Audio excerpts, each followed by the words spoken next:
Yes. And hello. Well, what can I say? I must make use of this husky voice I temporarily have due to my sickness. You gotta get down with it. Sorry, I couldn't help it. Because apparently Dora with this voice is a very sexy cat. We are getting a bit of an echo from you, Gianna. It's on roll 20. Sorry, I will mute myself. Just up on roll 20, not here. Yeah, I think the best way. Yeah, I've noticed that this was a thing It's on roll before. 20.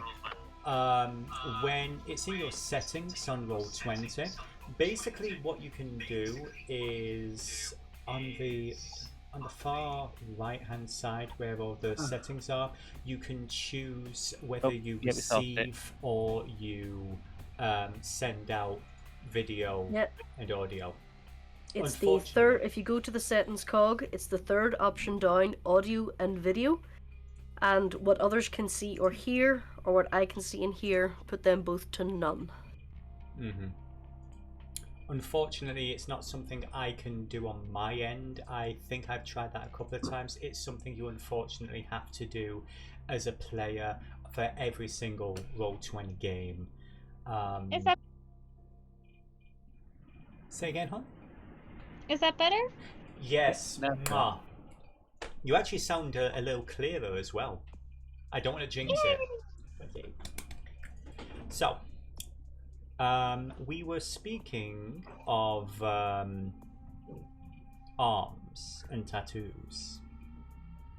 And husky voices, I believe, because some of us are not feeling super great today, but want everyone to know that I deeply appreciate you all for joining us on this fine evening, and hopefully you won't resent me for murdering you all in the most brutal way possible.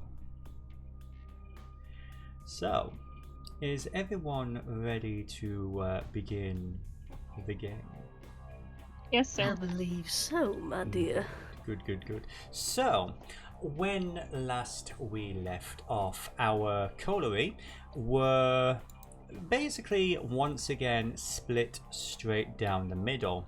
Alice, the Nosferatu, had a rather interesting time with another Nosferatu, a woman by the name of Lady Edith, the mistress of, or rather the Lady of Pain.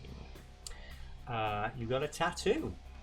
You also have how many points of aggravated damage from that tattoo? 2. 2 points of aggravated damage. Woof. Out of how many total hit points? 4. Yeah. Kind of appropriate. While all that was going on and Alice was putting on quite the show, as a reward for her performance, she was gifted a temporary membership to Lady Edith's private establishment, the House of Pain. Bluebird, while this was going on, had an itch to scratch, a frustration, both with her current position under Annabelle, the Primogen of Chicago, and with a few other things that were going on. And she made a new friend. The Scottish and not Southern at all. Don't know what you're talking about. There's a Scottish accent. The Scottish woman by the name of Bronwyn, the caterer for the evening's festivities. And the caterer did what she does. She provided Bluebird with exactly what she wanted. And how was it, Bluebird? I feel so much better. You know how sometimes a good meal will refresh you, even though you maybe ate a little too much, but yet you just feel energized, like you could take on the world? Yeah, that. I've always loved a good Sunday dinner. I'm remembering that one. Tezi, unfortunately, didn't have as good a night. There was a little bit of dancing. She attempted to get into the throng and danced for about 5 seconds with Portia, who seemed to radiate this magnetic appeal that everyone seemed to want a little taste of. But unfortunately, she was sort of tossed off to the side of the dance hall, and along with Grigori, the two of them, I believe, were leaving early for more serious matters.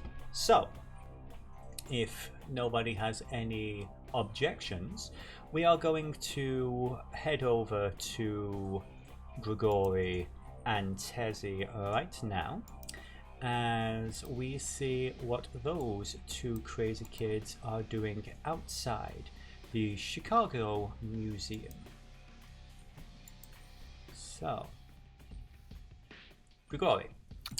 Yep, I would say Grigori is kind of looking around, and he doesn't really. He kind of looks to Tez and just goes, I hope you wouldn't mind calling Eugene for me. I do not know how to use these modern cell phones. Of course, Daddy. When have I ever complained? Give me that. You know, why you have a better phone than I do if you can't even bother using it properly? Just not too good with technology, not bad. Yes. Well, you can get yourself killed that way. So, Tezi, because I am not a sadist and you haven't been asleep for the past 30 odd years, you actually know how a cell phone works. So, you're able to call the number fairly easily. A familiar female voice appears on the other end. Oui, hello? Who is this? Hello, darling. You know who it is. Don't you? You don't have to ask. It's me. You know, it's your friend. Miss Bertie. Tezi. I wondered if you could please come and pick us up, because we kind of have to skedoodle out of this hole, if you know what I mean. Of course. Is there a matter of urgency? You hear in the background the sound of screeching rubber as Grigori's ghoul, not quite knowing what the situation is heading there at speed. You know, just not really, but I would say if we want to keep our heads on straight, we might want to just do a very quick drive-by leaving, if you get my meaning. We, mademoiselle, will be right there. And I would say in the space of 3 minutes, the car pulls up past the police blockade, the construction work that's been going on, and your ghoul pulls up, winds down the window. Is everything okay, monsieur? If you glance inside, you'll notice there is a very large semi-automatic weapon, half pulled out and ready for use. Grigori just kind of stares at it for a second and goes, No, there's nothing wrong, just... Oh. We need to make arrangements to meet with Prince Walker. Prince Walker? Character remembers the name, player does not. I see. Yeah. You would, of course, be speaking of Prince Jackson. Jackson, why the hell did I say No, monsieur. Remember, Prince Walker was in Marseille, several years ago. Yes. Prince Jackson, yes, we can make arrangements with Prince Jackson. Of course. They're going to step out and open the back door for both you and Madame Tezi to enter. We need to return home first, though. I need to prepare. Of course, monsieur. And they are going to drive off. So, my question is, while this is going on, Bluebird and Alice, what are you two ladies doing? Oh, I had a... Oh. Yes.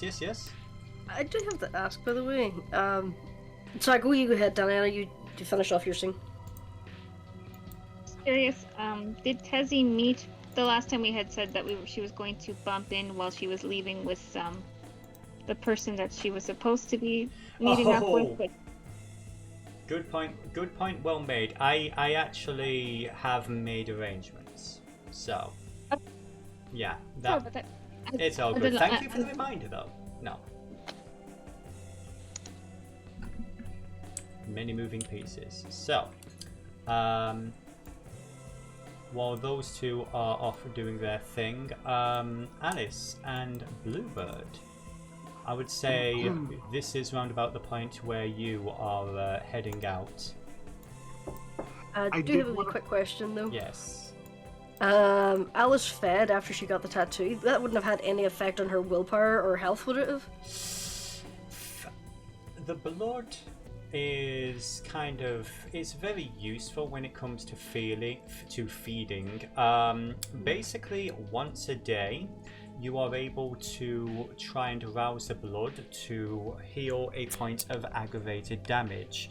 Now, this is the point where the storyteller is going to try and find at a glance, how does one heal aggravated damage?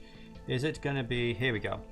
So, let's see. I would say, because I can't find it in 3 seconds, I'm going to make up a rule which will be wrong, but we can retcon it in the future.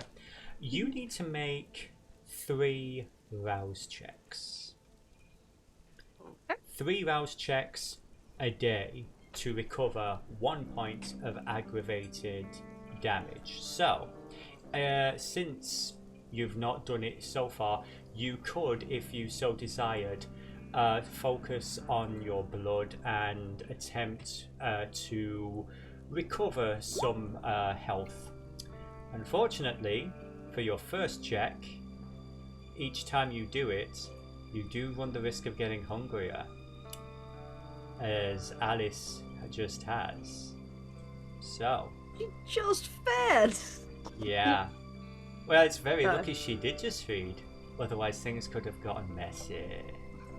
That's what's called an appetizer, my dear. Is this D&D rules where everything is mitigated once she has a long rest? No. No? No. Aggravated damage is with you until you heal it. And you have very low hit points in this game. Welcome to Vampire. Alright. Yeah, so... do you want to try and push it 2 more times to try and heal that point of aggravated? You know what? Sure. Okay. Why not? Second one, you succeed. You don't get hungrier this time. Let's go with 1 more. I have a question for you, Alice. I have a question for you. And this is an opportunity for us to learn a bit about Alice as a person. Who does she hate the most? You mentioned something in the last episode about a certain Sunday school teacher. Well, I think I already implied that was the one that Bluebell ate for a joke. You did. You implied that. Now, whether or not that's the truth or not, is that person the person that Alice hates the most? The one that always told her what to do? Probably the person she hates the most would have been her old boss. Oh. Describe your old boss to me. Probably late 40s, early 50s, stuffy woman who constantly had no idea how a computer worked, but everything was Alice's fault anyway. I see. As you try and focus on the tattoo and calling on the blood,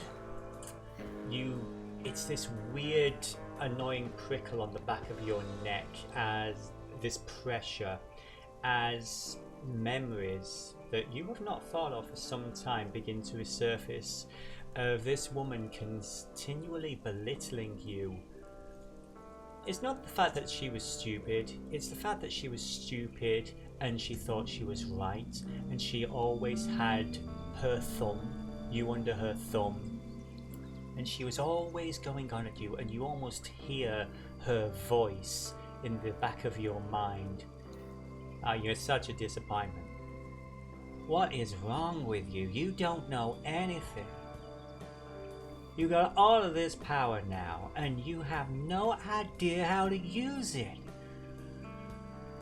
You're hungry. You only just ate, and now you need more? Pathetic. What you need to do is eat. You need some real food. You should just drink.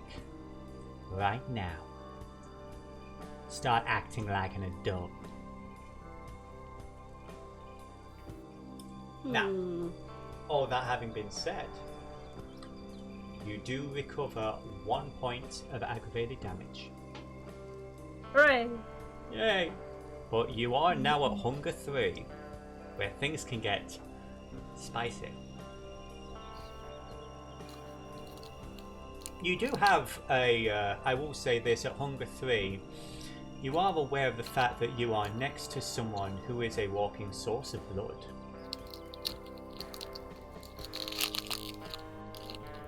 I really wish I had done this check before I fed, but oh well. That's my fault for not doing. Anyway. So have we left the party? Are we outside at this stage? I would say you guys are in the foyer about to make your way out. If there is anything else you wanted to do, if you wanted to do a 180 and go back in, if you wanted to go to the left, to the right, the world is your oyster. Grigori and Tezi are nowhere to be seen. I would say, here, this is a question for Sepher. Did Grigori actually leave a message for Bluebird? Yes, he did. Oh, okay. And I believe it was Mr. Bertie Bassett who gave it to Yes. So, I would say yes. That is that point where Bertie is going to make himself known to the group.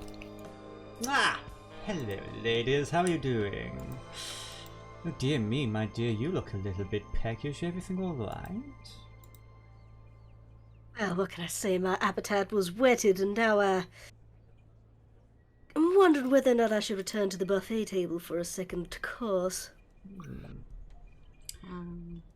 Are we in any particular rush, Miss Bluebird? No, and I must confess, I'm still trying to get a good take on how the mural looks over toward Bertie. Like, you didn't happen to notice, did you? No, That was the centerpiece, and I did not hear any conversation. I will admit disappointment. But yeah, so Alice, are you feeling all right? You put on quite a show for the gawkers. Well, a little bit more than I was expecting, yeah, but That always makes the best show. I don't know why I'm making faces. Y'all can't see me. Method acting. I do this all the fucking time. I see it in your voice. So, tell you what, I'm gonna go have a little mingle over there and get myself a little snack, and I'll listen out and maybe see who's talking about your delightful little mural. Well, I'm sure I'll be right everyone's back. talking about it. I just wonder what the take is. Okay, so Alice pops. Sorry, go ahead. No, Bluebird, you first. She was just going to turn to Bertie and say, "So, what do you think? How did it go over in its final placement?" Well, I think that you should be proud of yourself. I think we did a fantastic job of setting everything up, and frankly, I think the entire mise en scène was incredible. But pretension aside, let us be honest. This was pearls before swine. Most of them barely even bothered going to the basement to see that poor girl from London. Everyone's fornicating up in the attic. With It was vulgar. It was. Which vulgar's fun, of course, but a lot of wasted effort. I think Bertie understands that when she says vulgar, she means something very different than, like, fornicating. When she says vulgar, she's meaning it like people who don't appreciate anything are the vulgar people. Yes. Philistines. Yeah. Yeah, that's why she's wondering. Normally, she doesn't ever ask, like, her actual clients, she would never ask them, "So how'd I do?" She's fretting because she she kind of lost control, and so she's trying to get an idea of like, what's the tone going on involving her? What's the talk about me? Yes, but what are people saying about me? So she's positioning it on her. Now, I also do have a question because we haven't established, like, I haven't had like 20 real life conversations with Bertie. How receptive, from what she knows, and you can have me do a dice roll, from what she knows, is the whole incident with the Sunday school teacher something that she would trust Bertie with? Are they that close? Bertie has confessed to you, not so much their real name, but more a case of their background. Everything that we have discussed in the past. So the fact is, Bluebird does have information that could get him staked and put out to the sun a couple of times. So I figured that much. I just meant in terms of like emotionally. So it sounds like you're saying, that they have established a relationship of somewhat like conversational intimacy. Yes, at the very least, conversational intimacy. He allows you to feed on his ghouls. He tends to put his feet up on yours. He's that friend that comes over and uses your furniture without asking permission. I'll tell you, he only put his feet on the Welland once today. He put a stop to that. But the thing, I don't think he may have never noticed it. But I mean, Llewellyn is somewhat new, relatively speaking.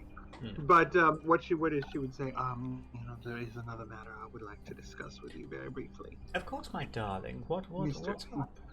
My dear Mr. Smith. Are they far away from where anyone could hear them, I assume?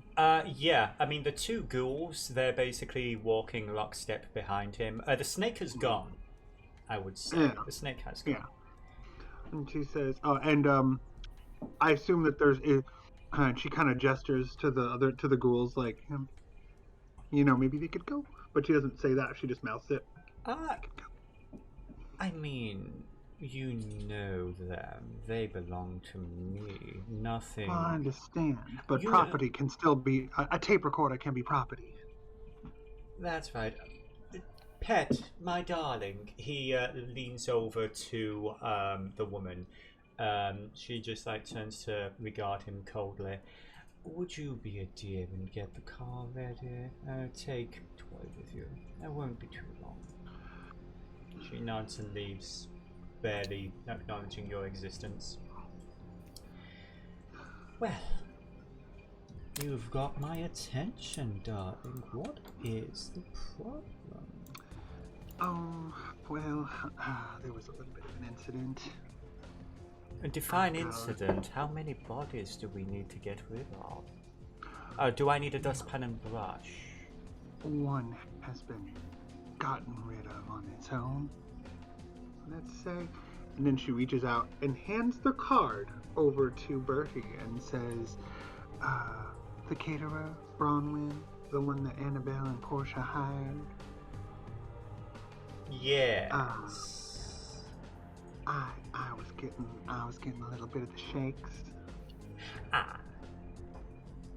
I see. And it was a Sunday school teacher. I just couldn't help myself. Oh, they're some of the best, though, aren't they? Yeah, not that I know. Well, you know my particular taste. I do, yes. Things accelerated. I would say this, I won't even make you roll for it. You see almost like the look of almost like a bit of an impish grin as he's thinking of the scene, but it switches to I'm so sorry. Well, that's interesting. Bronwyn. I made them say the Lord's... Sorry, go ahead. Oh, do tell. No, tell me everything. I love it.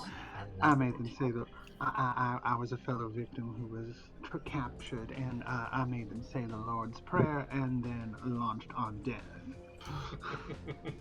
Amen indeed, darling. Amen. So, yes, but unfortunately I did not show restraint. Bronwyn was in the room, and I'm afraid that she, the way she responded made it clear that, there are now expectations that I make my presence known at her club. So there is a threat. Yes. Well, let us be completely frank, we are all threats to each other. It is the nature of who we are. We can only survive by being in control of others around us. That is how we operate. And what this Bronwyn has done is allowed you to indulge yourself, and now she has her thumb. Basically, she has her finger on the pulse. She's going to make me do something, isn't she? Well, absolutely. Yeah, I But, thought so. Well... So we should probably take a little trip over there as soon as... I don't know how much time it's going to probably take. I really don't want to make her wait. I would say this... I'd rather get on top of the situation before it progresses too much. I would say this. Given the nature of this particular night, I would say you have at least 3 to 4 hours of night left before the dawn comes up. Yes. Well, if you want, yes, I'd be more than happy to provide a little bit of support. I will say this, what little I know of Bronwyn is she's a woman who... she shows up at a few places. She likes to provide... she's a service provider, often in the background. She doesn't really make herself known that much, but she does tend to show up at very interesting locations. So, she's certainly a woman who likes connections. People who like to be needed go where they'll be needed. Yes, I would say let's hear her out, play nice, maybe what she's offering is going to be useful. I do know the Blue Velvet is very exclusive. I'm certainly not permitted entry. So... Not even as my guest? Well, we'll find out, won't we? Yes, we will. Because the reason I'm telling you is because I don't want to go there alone. Darling, don't you worry, I'll protect you. You always do. But what about the new girl, Miss Alice? Alice? Are we taking her? I know that she's certainly performed, from what I'm hearing anyway, she performed admirably. Absolutely. I think she's a tremendous asset, and I really like her, and I think she's going to go places. I'm not going to underestimate her because of her outward appearance. Oh, no, don't trust me. That whole appearance thing is not a factor. I'm more her age, very young, but she's moving rapidly in my estimation. John, sweetie, that's the appearance I'm talking about. She looks young, but she is adapting very quickly. Best to... Well, here's a question for you, my dear. You don't have to tell me, of course. I wouldn't want you to break any promises to others, but... I don't have promises like that, Bertie. You know that, except with you, of course. Good. What hold do we have on her in case we need to course correct her? She says, I don't think of things like that in terms of hold. I think of things like that in terms of, well, she's family now, and family has certain ties and obligations that I do not intend to ignore. Meanwhile, while this is going on, I would say, Alice, what would you like to eat? Alice isn't very picky. She's gonna basically eye the buffet and see what looks tasty. So, for those who don't remember, the way that the catering had been provided in this particular salon, a lot of glasses were being handed around earlier by you guys, and you basically had these large white boxes with, taps, and you were basically turning the taps and the red liquid was coming out. It's not a massive leap of logic to figure out what's inside the boxes. So, you have no real preference, no real predilection. She's just hungry.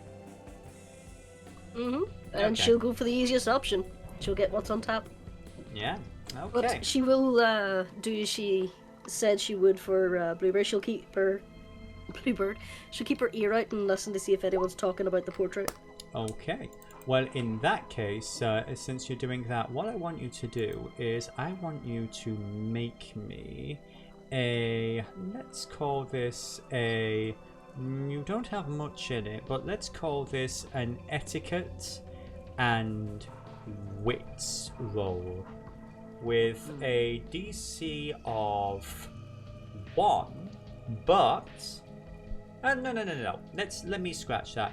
I want you to give me a etiquette and wits roll with a bonus die, difficulty of 2. One extra die, difficulty of 2.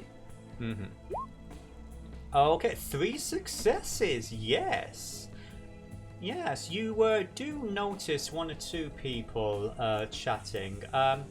Actually, yeah, I would say with the extra dice roll, you're actually making me get artwork out of the freaking.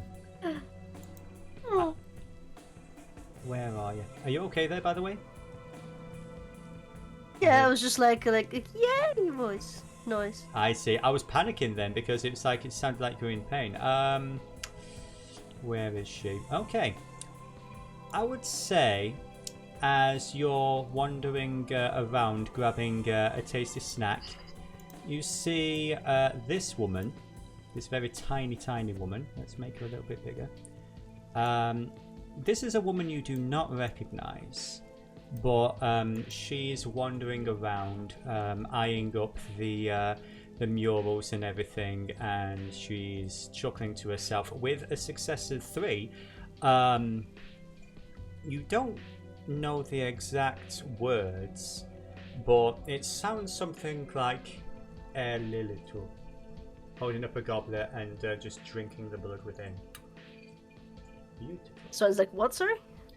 Basically, either storyteller have forgotten the exact words, but Latin for praise Lilith.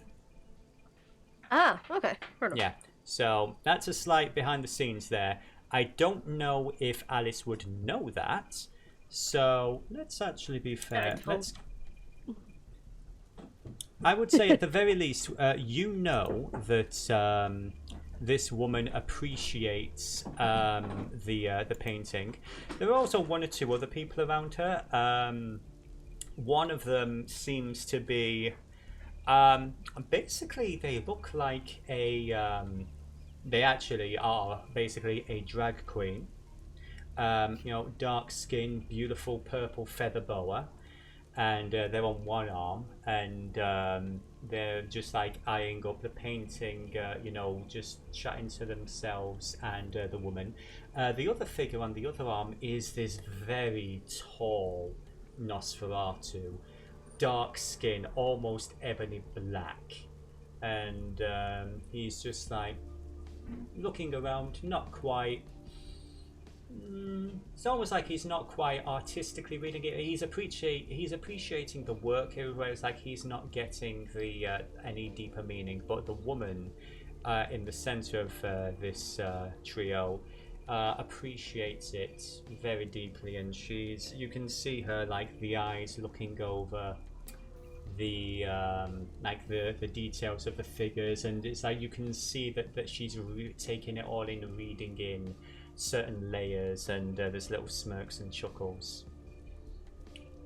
Mocking or appreciative smirks and chuckles? With a difficulty 3, I would say appreciative. She likes it. Fair. And I would say this just as well. As she and her little retinue are beginning to leave, she looks at you and goes, "Oh, well, welcome. You put on quite the show earlier. You did good work. What was your name?" Oh, you can just call me Alice for now, I suppose. Alice, it's a pleasure.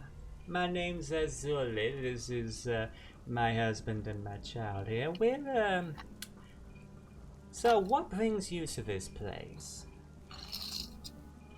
I was initially brought here to help out with a few things around about. Well, if you're ever looking for a more entertaining time, I mean, we don't have much in the way of wisps and chains, but the blood disco is always open to a pretty young thing like you. To be fair, you might want to work on your appearance a little bit, like my husband adds here. The Nosferatu gives a nod, and suddenly you see this very tall, very plain-looking gentleman, almost like African-American. The details, it's hard to describe.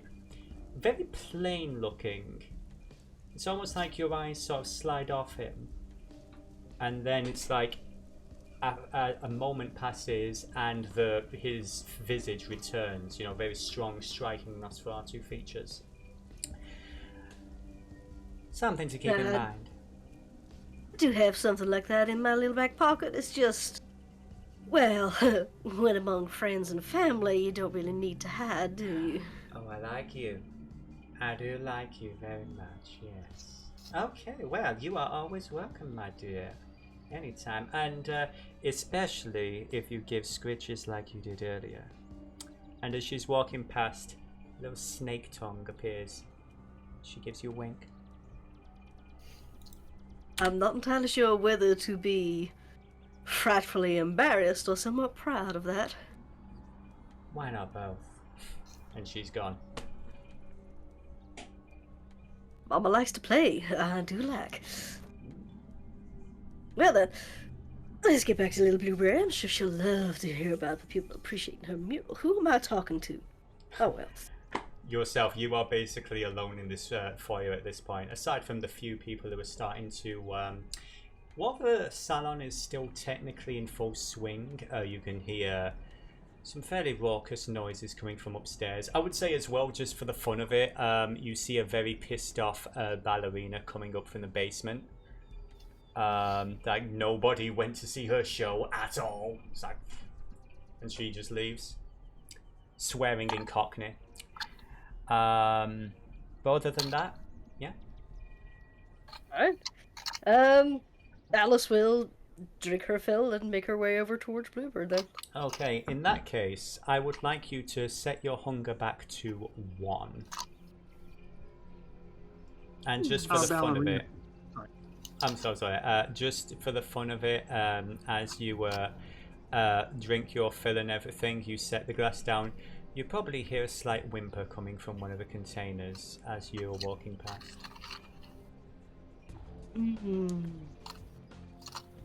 Tastes like misogynist. Delicious. Tell yourself whatever you want. Oh yes.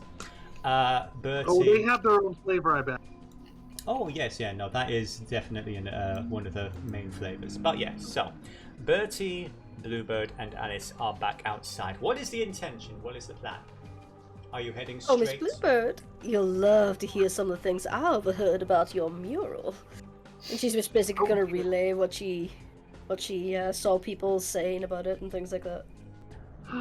Thank you, Alice. You have done me a great kindness. I will confess, I normally do not inquire about the results of my work, but that was something a little different from me. So, it came to me in a dream. I also apparently had a conversation with that delightful little snake I gave scritches to earlier on. Oh, really? What did you find out? I can't remember the name. The player can't remember her name, but Alice probably would. The name was Ezuli. I would like Bluebird to give me a... Because you are someone who likes to consider themselves a socialite, I guess. Yeah. I would like a gauche socialite, but a socialite nonetheless. You very gauche. Give me... I'm looking at your sheet to see what you have a chance of succeeding in. Call it politics, which is on the 3rd column. Call it politics and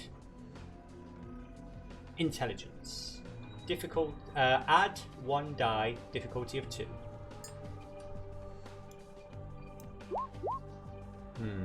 3 successes. Not bad at all. Yeah.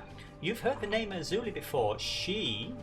You're not exactly sure who she's tied to specifically. Both her and her husband. You think she's actually a toreador, come to think of it. Mm-hmm. In fact, let the storyteller just remind himself, because there's 5,000 characters in this city and I can't remember everyone. Yes, she is actually a toreador. You have seen her at some meetings before. She's apparently married to a Nosferatu by the name of Ads. Together they run a club called the Blood Disco, and there is a very aggressive No werewolves dog. allowed. No werewolves allowed. Nowhere in Chicago. No, I was. I picture now just this like terrier-sized werewolf getting turned away by the bouncers. Yeah. Exactly. That's what I was going for. Yeah. But yes, they are. They're one of the more popular clubs in Chicago. There are several different groups, which each have their stake in the city. Yeah, you see what I did there. You don't know too much about them. You've not heard they're people to be afraid of, or people that are pushovers. Just that, they run a club. It's, as long as you behave yourself and ask permission, there's feeding to be had there. Well, my goodness. And she relates that back to them, her basic knowledge of them. She says, well, I don't know them too well, but I will point out, we are all getting invited to clubs tonight. Oh, I only wish I had this kind of social life when I was, before. Stick with me, Alice, and you'll see the world. Oh, no, stick with us. You'll see all of Chicago, darling. I would say this just for significantly less than the world, I must say, Bertie. Let's start with Chicago and see what we can expand from there. I've always dreamed of having a global art salon. Now then, did you require my aid for anything else, or? Well, that depends. Bertie and I were going to go to one of the aforementioned clubs, and we were going to, I was given an offer to, well, before we get to that, she looks over at Bertie like, do I share with Alice too? What is it you're thinking of sharing? What we just talked about. That's clearly like the line of the conversation. She's like, oh man, do I? She makes a little face. Alice can see it, because it's like, given the proximity of the previous conversation, she's like, I was given an offer to, well, should I? And then she looks over. The offer. Yeah, for a moment he's like, wait, are you going to tell her you just killed someone? Oh, wait, no, right, yeah, sure. Well, please go ahead, Bluebird, my dear. Well, I was given, you know Bronwyn, the caterer for the event? Did you ever see her? The Scottish lady. Saw her in person. The Scottish lady who was envious of my accent. I don't really think... I don't really think she's Scottish. I think she's putting it on, but go on. She says, well, regardless, she gave me an invite to visit her club, and I think she may be offering us perhaps some more opportunities, and I never pass up opportunities. Oh, I'm typing some up. The kindred seem to run clubs like the mafia runs laundromats. And these are only the ones we know about. That sounds fun. Besides, Let's give Millie a little text, see if he wants to join us. Besides, your arm will heal eventually. You want to savor the pain while you've got it.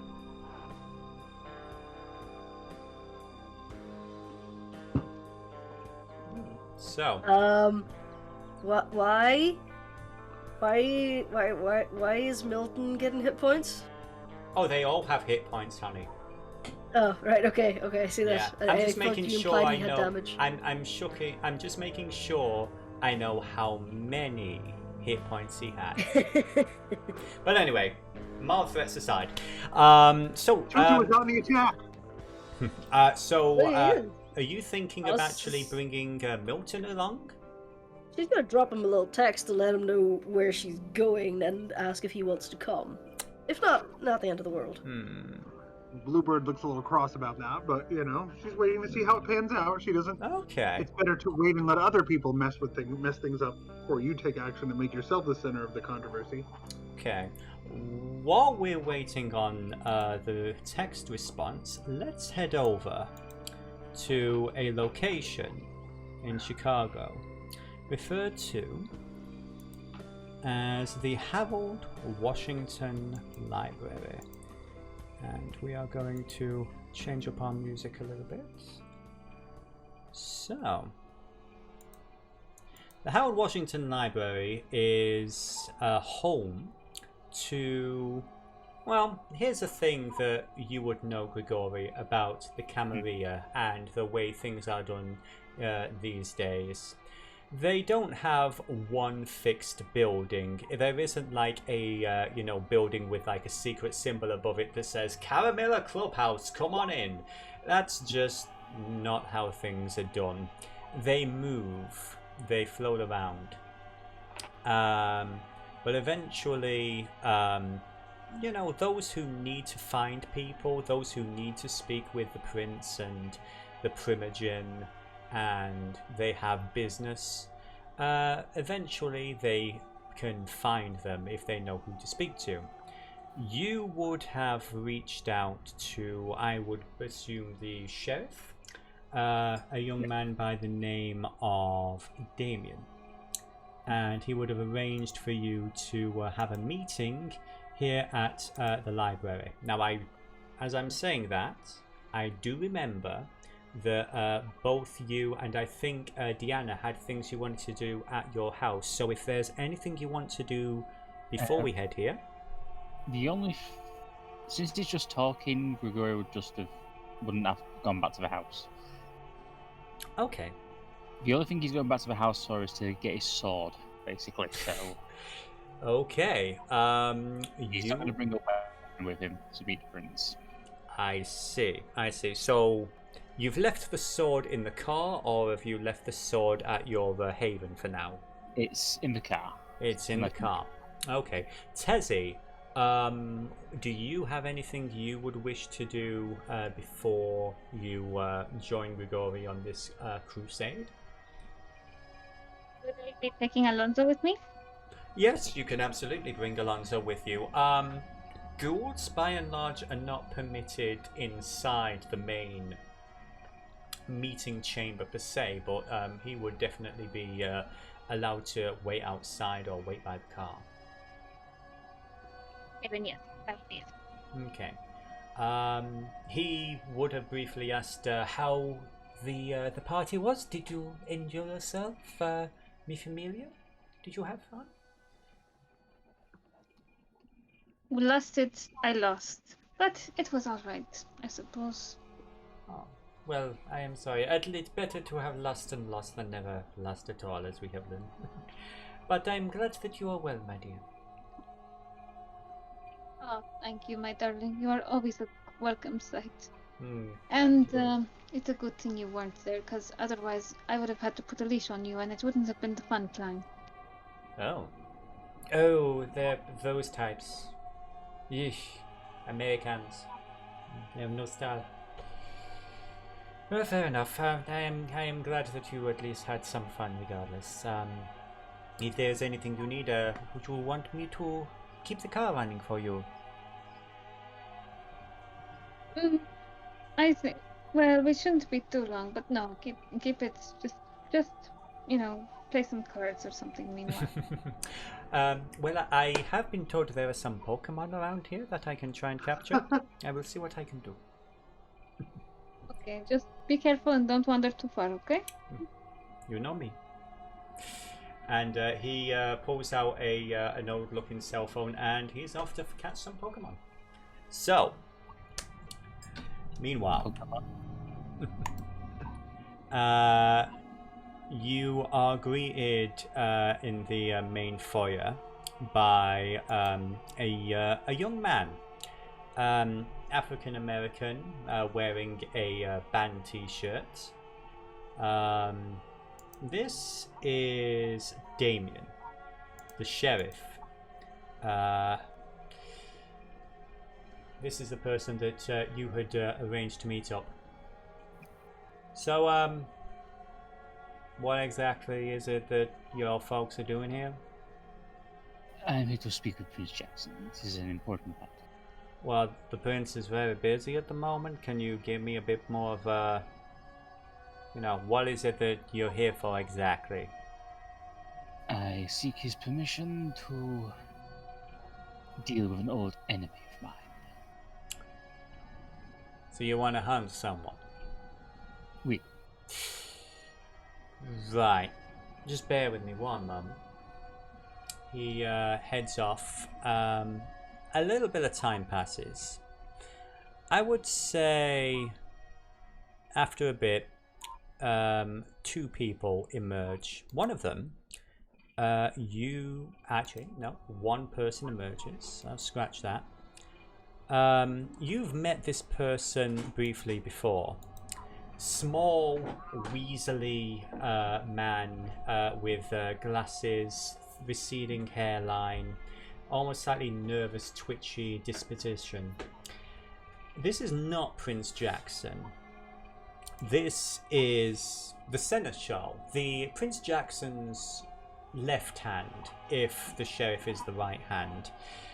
This is a Seneschal by the name of... Where have you gone? His thing just disappeared. There we go. He has a name. It's a very memorable name. Sovereign. Alan Sovereign. There we go. Sovereign is... The best way to describe him is sort of like a wormy investment banker, at least to Grigori's opinion. And he's usually the mouthpiece for the prince. Mr. Syracuse of the Hakim, what exactly, Damien tells me that you're here to start a fight, start a blood feud or something? What?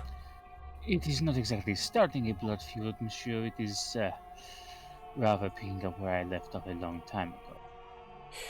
Right. Now I know that you people are somewhat new to the Camarilla and everything, but we don't actually allow people to walk around in the streets with the swords. This isn't the 80s anymore. We had a whole thing.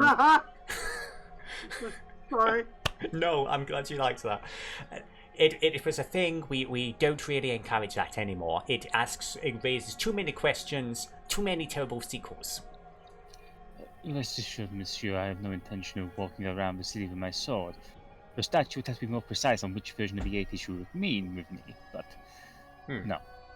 I have no intention of in any way breaching our masquerade. Yes. So, what is the name of this individual that you're after? I mean, what is the problem exactly? The name he goes by now is Talley the Hound. Talley. He's with La Sombre right now. He's with a member of the La Sombre, you say? Yes. Interesting. Describe this individual, if you will. Grigori will rack his brains a little and go, It will be difficult. It has been many centuries since I last saw him. I would say, for the sake of argument, you describe a gentleman, pale blonde hair, like 5.5 feet, slightly balding, very distinctive black spiral tattoo. I have a question. Oh, say again? I have a question. Yes, my dear.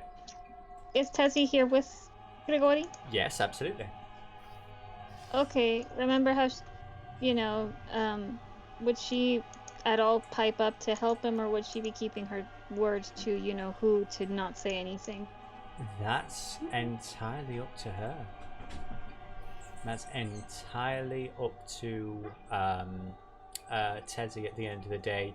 Is blood and family more important than friends or lovers? What is her personal priority?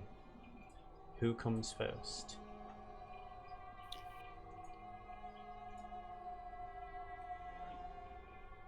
And also, given the fact that you were involved with bringing this individual into the city, what risk do you put yourself in by revealing that? especially literally to the vampire government.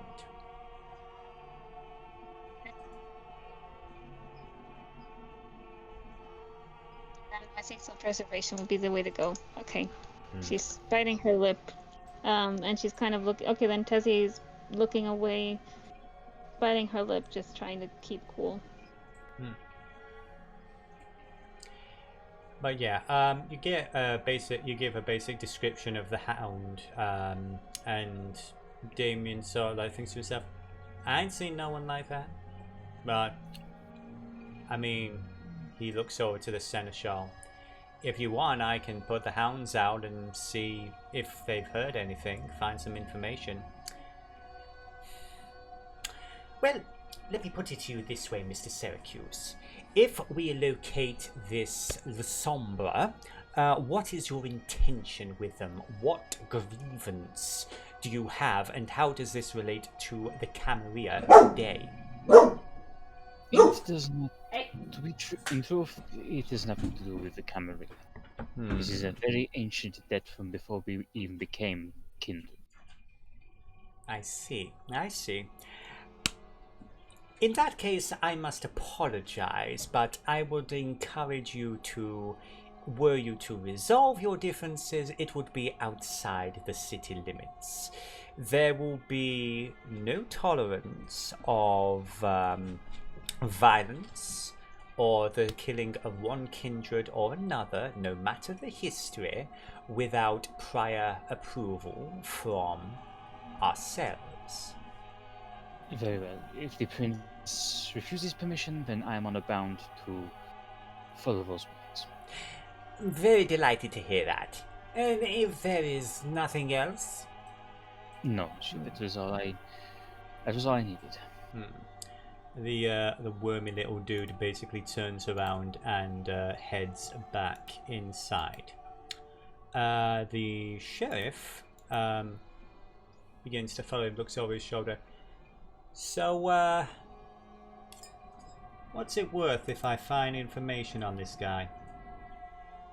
Nothing is sure. I have given my word. Oh, shit! You serious? Oui, I am serious. Alright, respect. Oh, keep your nose clean in my city, and actually I don't think that's going to be much of a problem. Best of luck.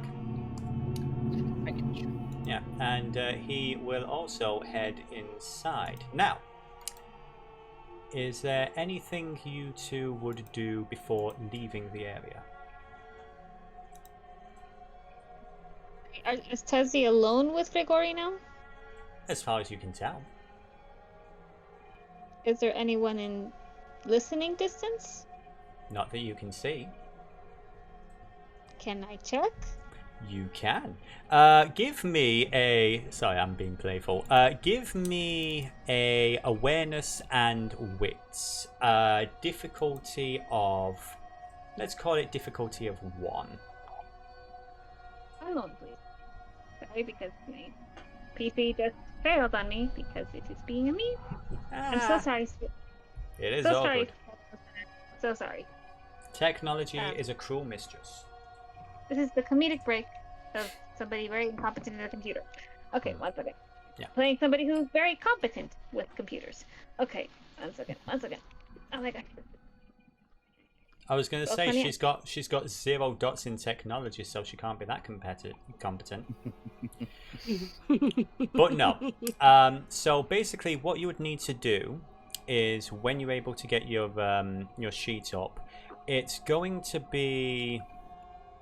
I'll actually say this. Let's see what you've got. Give me either a survival or a streetwise. And add your wits to it. The difficulty will be 1. Okay. Where is survival? Okay, survival? Yeah, so survival. Wits, okay. Difficulty 1. Okay.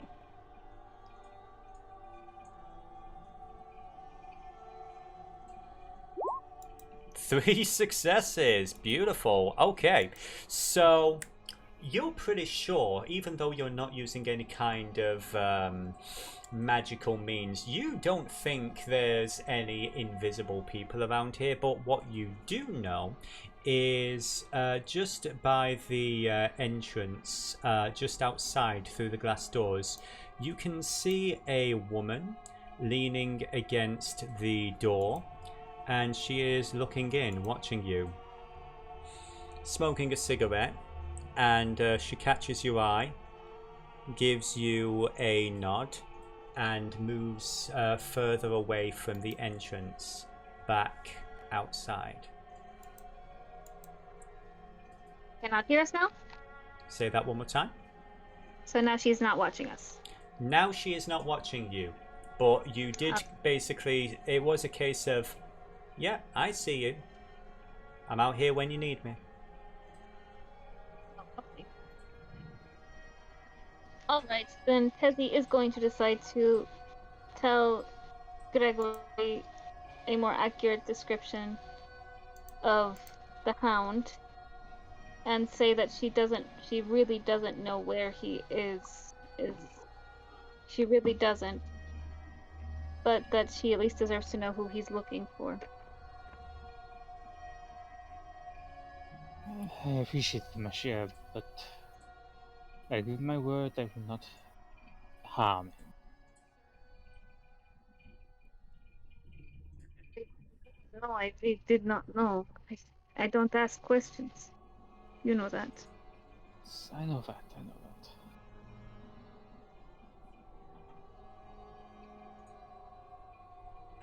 At least you know now what you're looking for. Yes, well, like I said, there's not exactly anything else I can do now. I would say I would give you this as well, Tezi, if you want. When you were ferrying Talley into the city, you remember you were coming in from the south, from Indianapolis, and when you blacked out, you were heading up towards the Chicago Loop. So somewhere between those 2 points, that's when Talley disappeared. It's a pretty wide area, like 15 to 20 miles at least, but it's a starting point. But if I do that, then I really get into trouble. Well, it's just you and Grigori now. It's entirely up to you.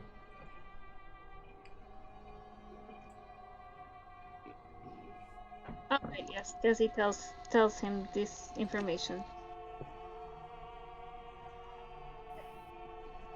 And I shall arrange a meeting with the ambassador. So, do you two head outside? I would say so. Okay. At this point, Grigori, you would recognize the woman waiting outside. Large, sort of like a Latin American, smoking a cigarette. This was the primogen, the gangrel primogen that you were chatting to earlier. A woman by the name of Rosa Hernandez. Rosa Hernandez? Mrs. Syracuse, good to see you again. Indeed. I don't believe we've had the pleasure. Yes. This is Mademoiselle Martinez. Imogen. Yeah, you make sure to introduce them properly. Yeah. Basically, she's the gangrel equivalent of Annabelle. The Primogen are basically, they each elect a member of the major clans to represent themselves. So if there is a specific gangrel who's going out of line, she's the one who basically is responsible for dealing with that individual. Augusto, nice to meet you. Likewise. So a little bird told me, and her eyes glance up, and you see this little sparrow chirping before flying away, that you're looking for someone from Clan the Sombre. Is that correct? I believe we had this conversation, Talley the Hound. Yeah. You see, it interests me that the Sombra, this Talley is around. 3 weeks ago, we had another one of the Shadow Dancers come over. A woman from Mexico City.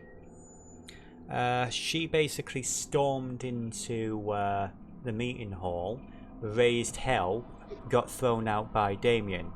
Apparently, her child had gone missing. She was ranting and raving that someone in the city had stolen her freshly turned, protege, if you will.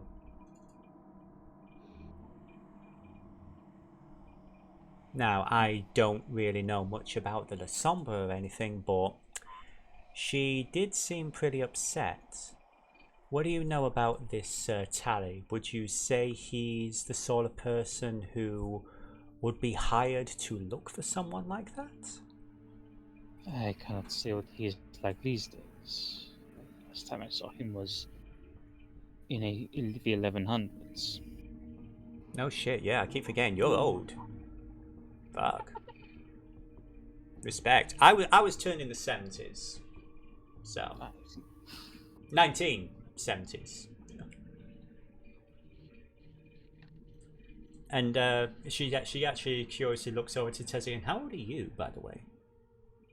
I know you're not supposed to ask. I don't mean to be rude or anything or outstep any bounds. I'm just curious. Oh, darling, it's okay. I'm not a day over 120, you know? Ma'am, okay. Moisturize. But yeah, so I might have a lead on, maybe not him, but at least on this individual, who she is, and, you know, a couple of stories about weird shadows, haunted houses. I'd be willing to give you that information. For a favor. Alas, Mademoiselle Hernandez, I have given my word of instruction that I will not attempt to harm Talley the Hound. Well, that is laudable, and I respect that. I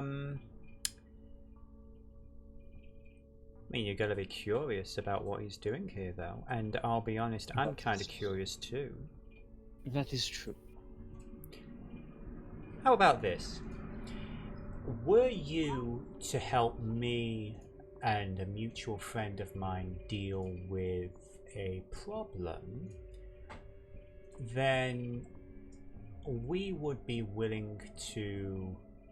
Well, you see, here's the thing now.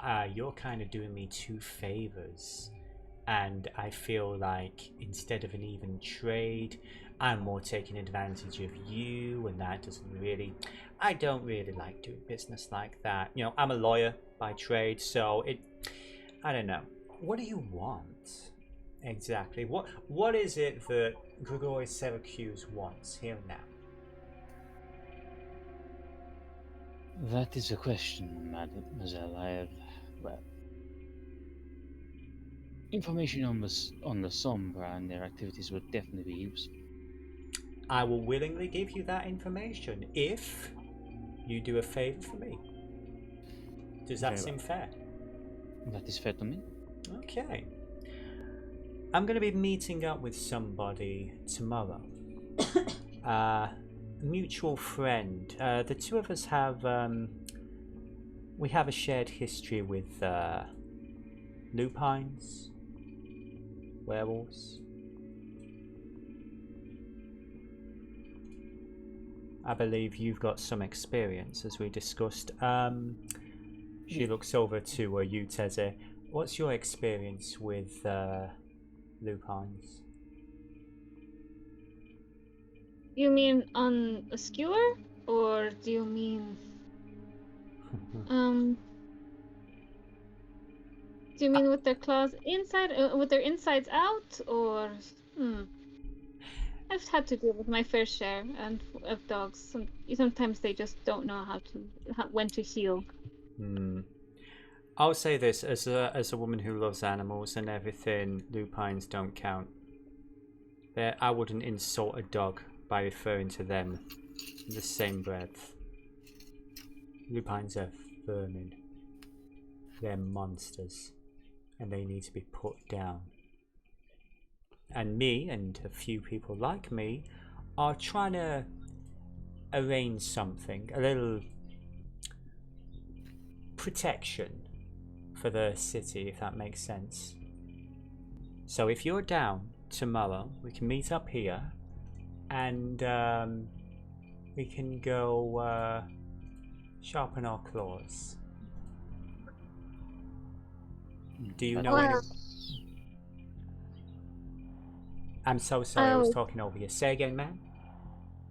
I always keep a sharp silver blade underneath my pillow, so I'm game if you are, my dear. Okay, and what was your name again, Tezi? Just say Tezi, you wouldn't be able to pronounce it. Fair. Respect. Woman after my own heart. But yeah, if you know anybody else who'd be willing to do some public service, we'd appreciate it. I will be glad to assist. Alright. Be here tomorrow, about an hour or two after dark. Sound good? Yeah. Alright. Good night, kids. Well, I'm the kid, but you know. Good night. She just leaves. Good night. That's a woman who's used to being the oldest of the group and realised suddenly she's not. Yeah, basically. Yep. So, say again, Tezi? He's a baby. Compared to you guys, yeah. So, Little teenager like coming out, and it's like, oh, she's so cute. She thinks she's all grown up. So, is there anything else you guys wish to do with your evening?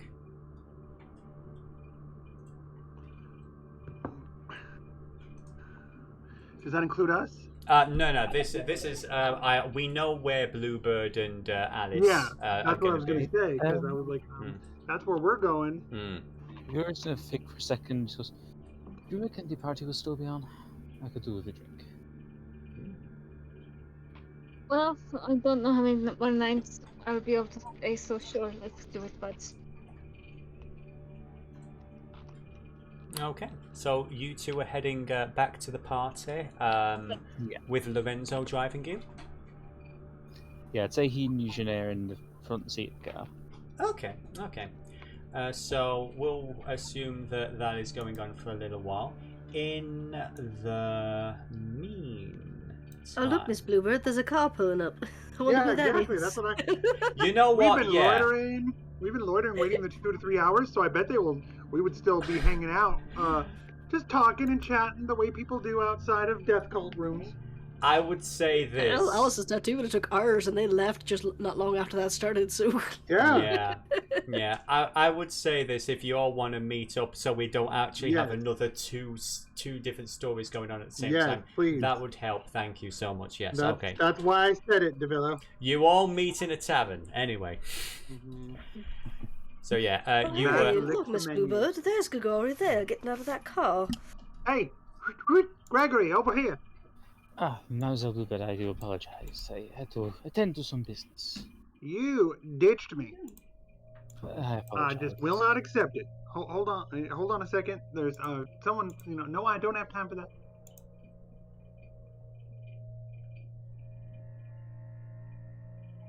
You're just kind of looks confused.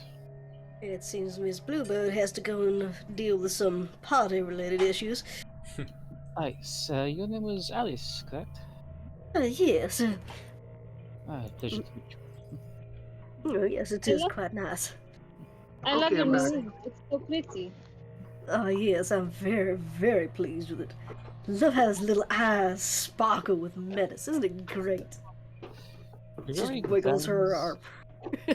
Grigori examines him and just goes, fascinating.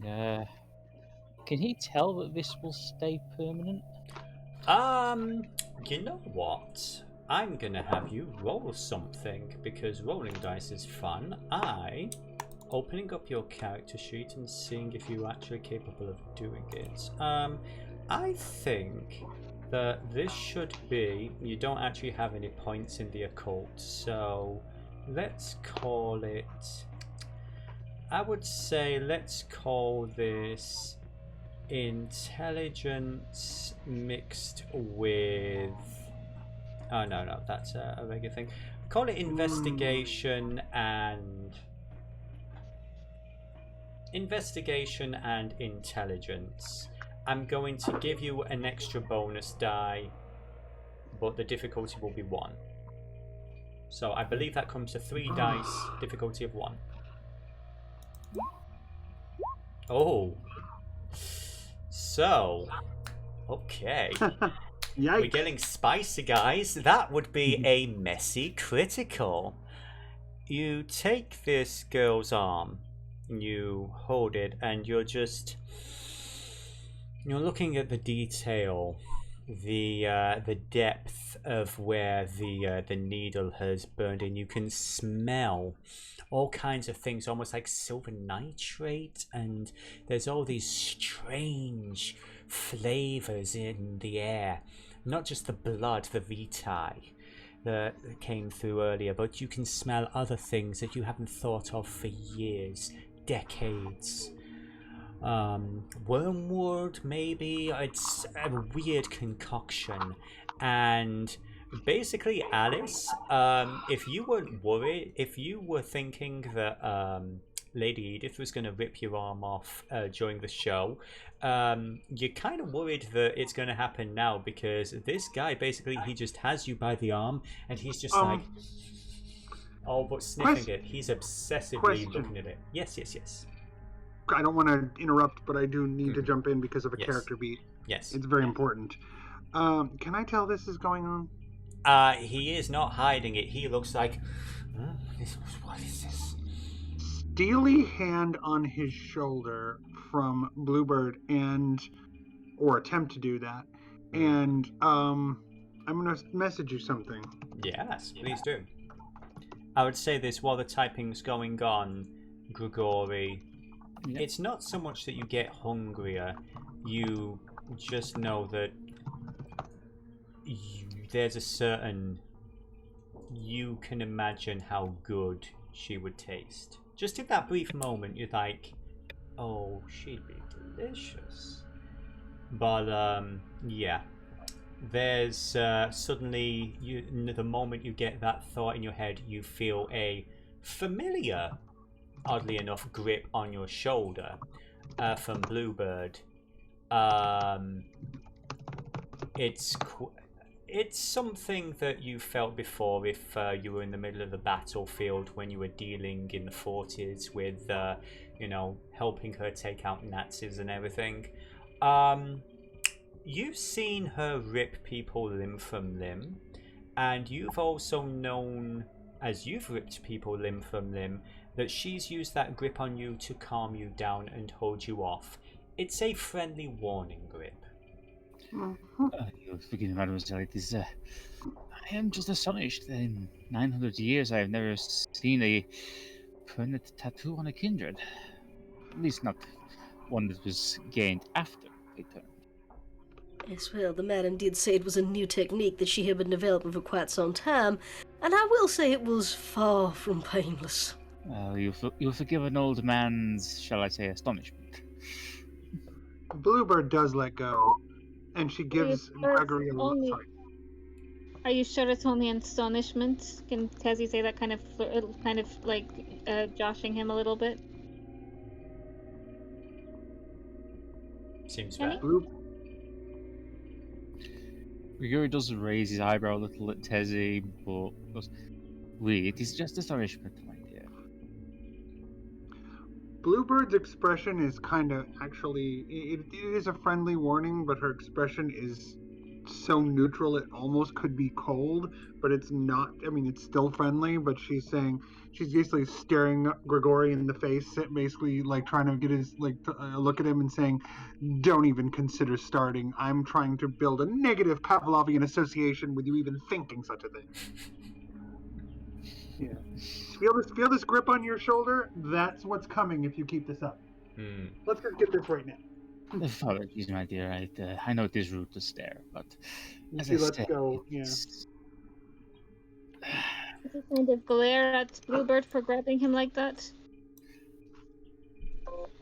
Yeah, I mean, well, yes. We're all the biggest, baddest bitch in the room. I know. Bertie pipes up at this point. But you both just showed up at the perfect time. We're actually going on basically we're winding down for the evening. How do you all feel about jazz? I am quite partial to it. Honey, I was from the 1920s. That was basically my bread and butter. Oh, Even not if I were to grab a drink before we leave. Not at all, dear boy. Thank you, monsieur. So, I would say for the sake of brevity, you are able to... it's not going to be too much issue. Most of the containers do seem to be running a little dry at this point. But I would say you are able to... Those who need it, because I am kind, you're going to be able to bring your hunger down to 1 if you take a drink. Yep, Grigori's already at 1, but he's still just going to take a drink. Oh shit. Okay. Yeah, just for the fun of it. Sure. Okay, take the edge off. Try and get the thought of that Nosferatu girl out of your head. You need to be a gentleman after all. So, let us making our way downtown. So, ironically enough, the Blue Velvet Club is quite close by. As you guys are heading down the main street past the museum, the jazz club, at least the location where this jazz club is supposed to be, basically it's about 1 or 2 buildings before you get to the end of the road, and it starts to overlook the Lake Michigan itself. The building that has the address on seems like one of those buildings that you would get in most cities. It's one of those that you walk by. There is no signage. There are no posters. There doesn't seem to be anybody on the door guarding it or anything like that. It just seems to be a closed door that most people would walk past. However, as you would step through that door, or at least test the handle, you would see that it does open up into a small wood-panelled lobby. There are 2 individuals there, fairly serious-looking people in, basically dressed as bouncers. They look up as you enter, give you all a very intense look. Now, here's my question before we begin, because we have been hand-waving it for quite some time, but since she is out and about in the real world where real people are around, how is Alice making her way downtown? Walking fast. I do have... Where's that thing? The Mask of a Thousand Faces. Yes. Okay. So I shall use that. Now, does the Mask of a Thousand Faces require any sort of cost, or is it a free-to-use ability? No test is required. Anyone viewing the vampire sees a forgettable face of the same gender, approximate build and height as the user. clothes take on the same kind of blandness, depend on the environment. Alright. You will notice at the top where it says cost, it says 1 mouse check. Oh, yes, sorry, my bad. Yes, it's all good, it's all good. We are learning a new game. So, I would like you to call on the blood. And you do get a bit hungrier as you do it. Now, the rest of you, you all see Alice's form shift slightly. And she seems a lot more plain, less horrific looking. But you also do get a little bit hungrier. Bluebird cannot hide her disappointment. Something wrong, Miss Bluebird? Oh no, nothing. It's just sometimes it's a little distressing that people can't be themselves in public forums. It's not about you, it's about the world we live in, which is, of course, subject to change. But it does make me a little bit wasteful for dreams.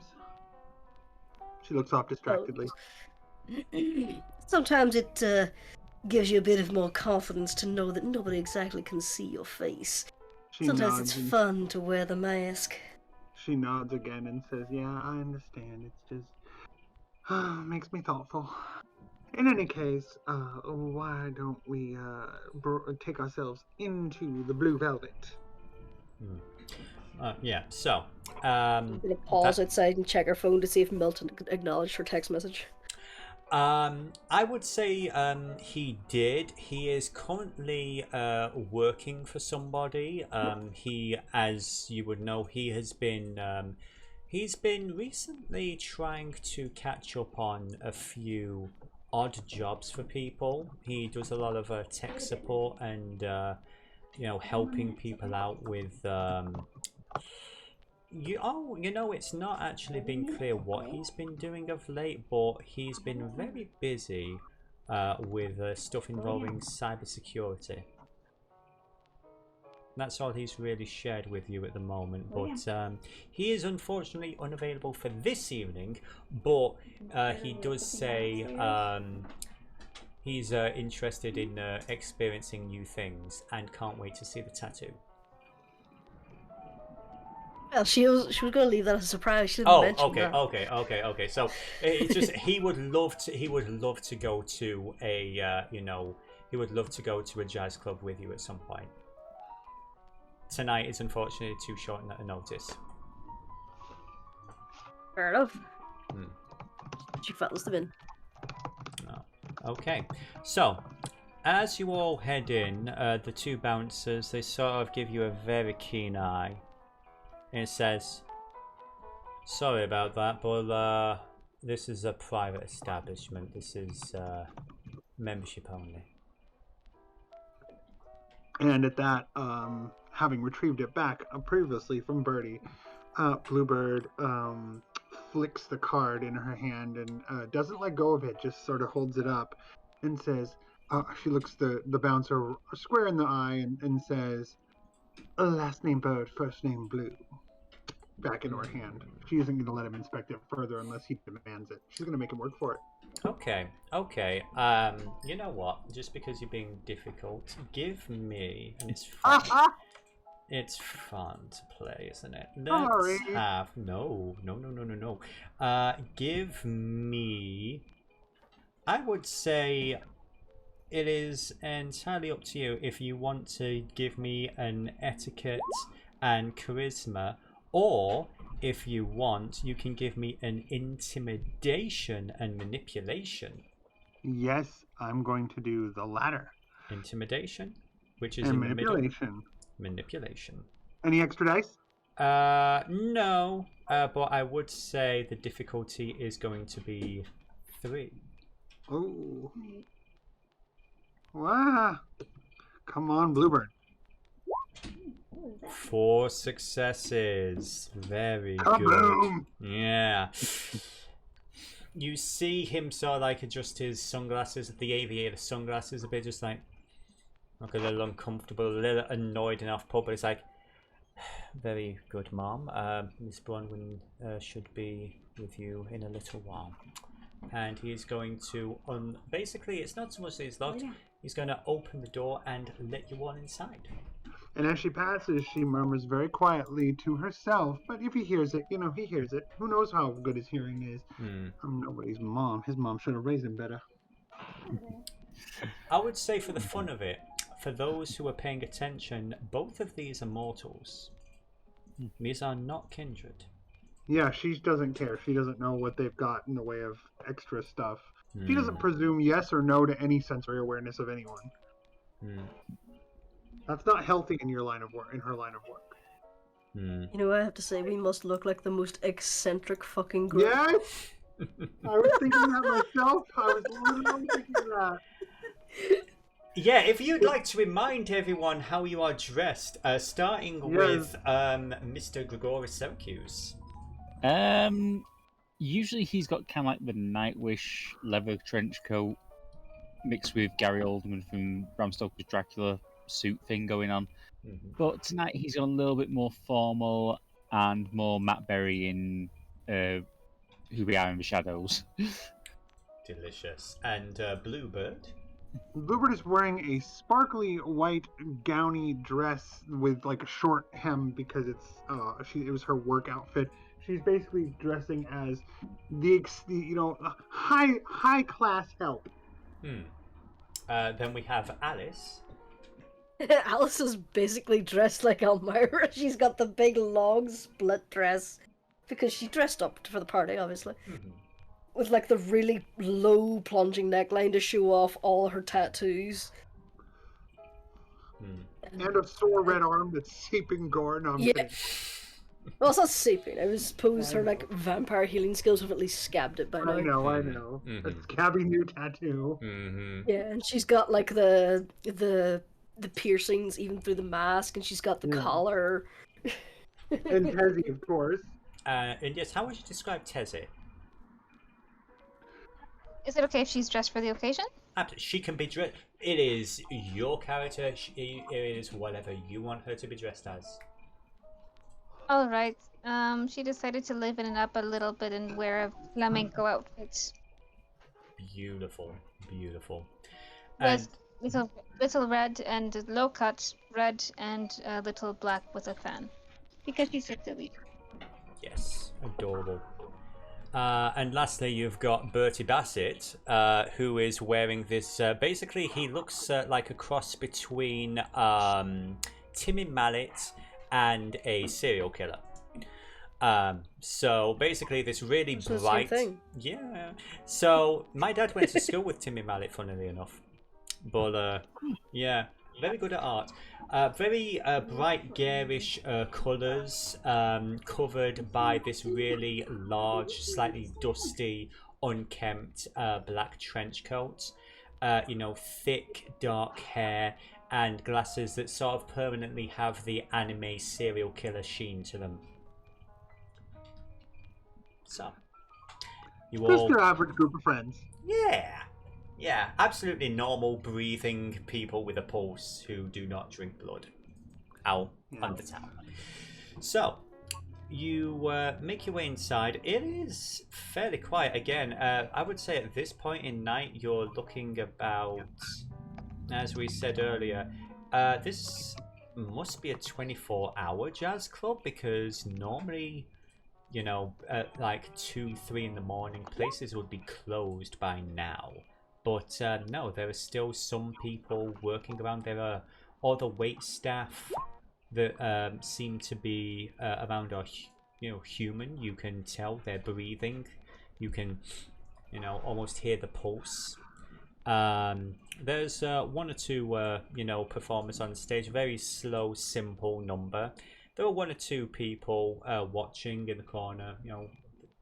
You see individuals smoking, drinking, so there do seem to be mortals here as well. It's just fairly late in the evening. Bluebird is going to attempt to earn some notice, but not like it's just going to attempt to be casual about it, but she's just going to kind of sway to the music as she comes in, make herself a little bigger, turn. Okay, give me a, let's call this, I would say, call this etiquette mixed with manipulation. Etiquette and manipulation. Difficulty 2. And I don't have to roll anything for that ability, right? Which ability are we talking? Oh, you're trying to use awe as well. Yes. Okay, so this is how awe works. Just pointlessly. Yeah. Anyone in the presence of the vampire finds their attention inexplicably drawn to them. Those listening to them may suddenly agree on subjects where they once held different viewpoints. Basically, all you need to do is add your presence rating to the roll. So as well as your, we said, etiquette and manipulation, you're going to add your 1 extra dot. So add 1 extra dice because you're using your presence. Difficulty what? Difficulty of, we'll call it difficulty of 2. Okay. Because there's not many people in. 4 successes, bang bang, yes. Very well done. You,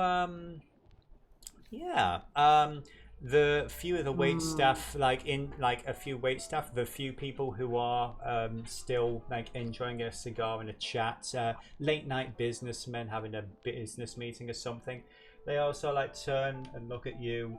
The conversation just kind of drops. You all watch Bluebird. She, without effort, without doing anything, just by nature of existing, this is now her room. All eyes are on her, from the staff to the customers to the performers as they continue to play. They are now playing for her. And she looks over at specifically Grigori and Bertie and says, "Oh, don't look at me like that, you two. It's my first time here."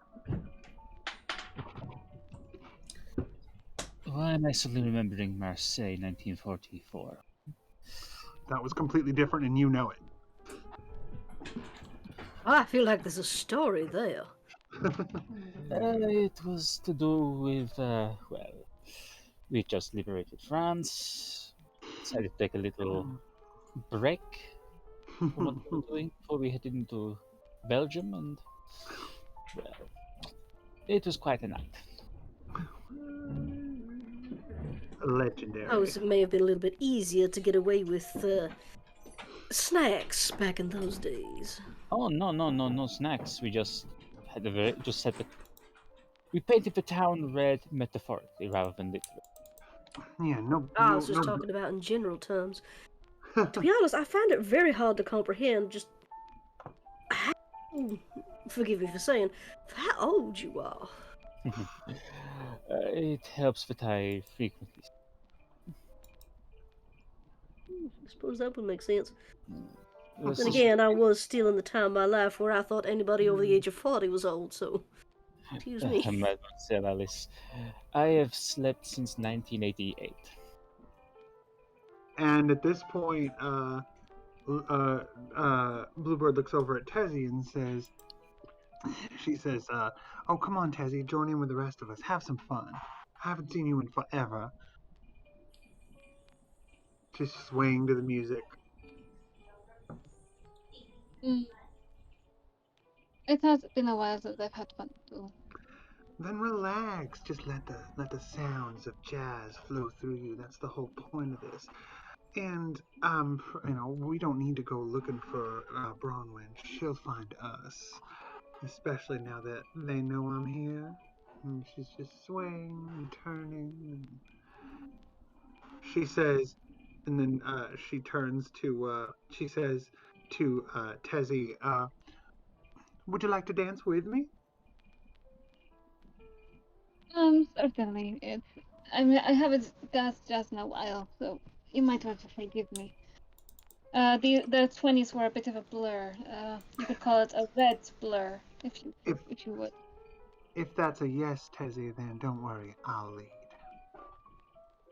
So, Tezi, out of curiosity, are you allowing Bluebird to take the focus, or are you, since you have the same ability, are you going to try and pull focus with some of your own moves?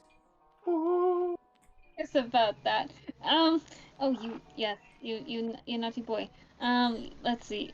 Yeah, I was kind of curious just because her ego's a little bit struck from the tango last night. She's kind of curious if she could. Okay. So, same as her. Basically, the way ore works is you basically, at the moment, you don't need to roll anything unless you're trying to persuade someone to do something. Right now, it's just a case of you're trying to dance or something along those lines. Let me just... I would say give me a manipulation and what did we have? Let's see, for dancing specifically. You know what? Because Tezi has a little more fire, I'm gonna have you roll athletics and charisma. Athletics and charisma, and I'm going to have you add your presence, which is 2 dice. Difficulty of 3. Oh, it's a dance-off. Yes, it is. I'm so happy. Meanwhile, in the background, Alice is just trying to get Grigori to tell her just all funny stories throughout Crystering. She's fascinated by this. Holy shit. So, yeah, you basically, would you like to describe, you basically, not only do you succeed with a margin of 1. How would you describe this dance? In my head, I'm thinking almost like a flamenco, or a tango. Can I ask for a moment of storytelling from the storyteller? That when the song ends, she looks over and at the band and says, "Flamenco." Okay, absolutely, and Does that work? They start to pick up the pace, and we get a full-on, more like a flamenco. A lot more Latin energy going on, a little more energy, and you guys have taken this quiet jazz club and you're starting to turn it into your own personal salon. I'm picturing the dance fight from Puss in Boots. Yes. Okay, you know what? I would say, Bluebird, please give me another etiquette and manipulation, unless you want to try and roll something different. I'm going to tell you, and you can tell me if you want to. Yes.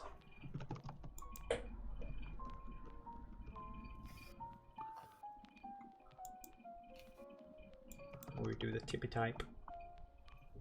Unfortunately, I don't have flamenco music queued up. Okay.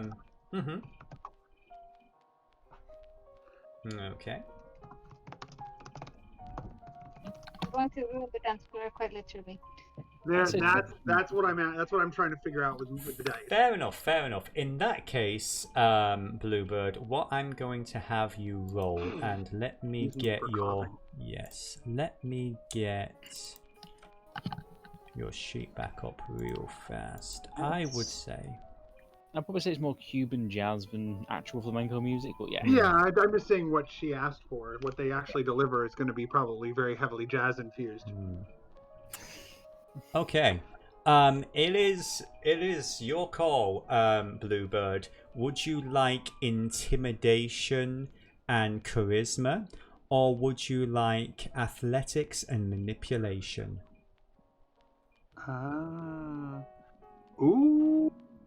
Athletics and manipulation. Okay, so roll your athletics and manipulation, and the DC is going to be 4 because that was the success that Tezi had with her dance. And then we see who is leading the charge. 1 second. Sorry, I tried to do it. Athletics and what? It was athletics, and I believe it was manipulation. Yes. No extra dice. Difficulty 4. Actually, yes, you get 1 extra dice. Okay, sorry. okay. I'm so goofy. It's no, you're not. This is a new system that we're all learning.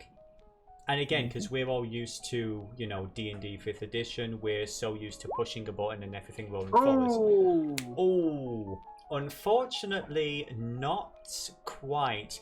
So, Bluebird... Can I get another dice?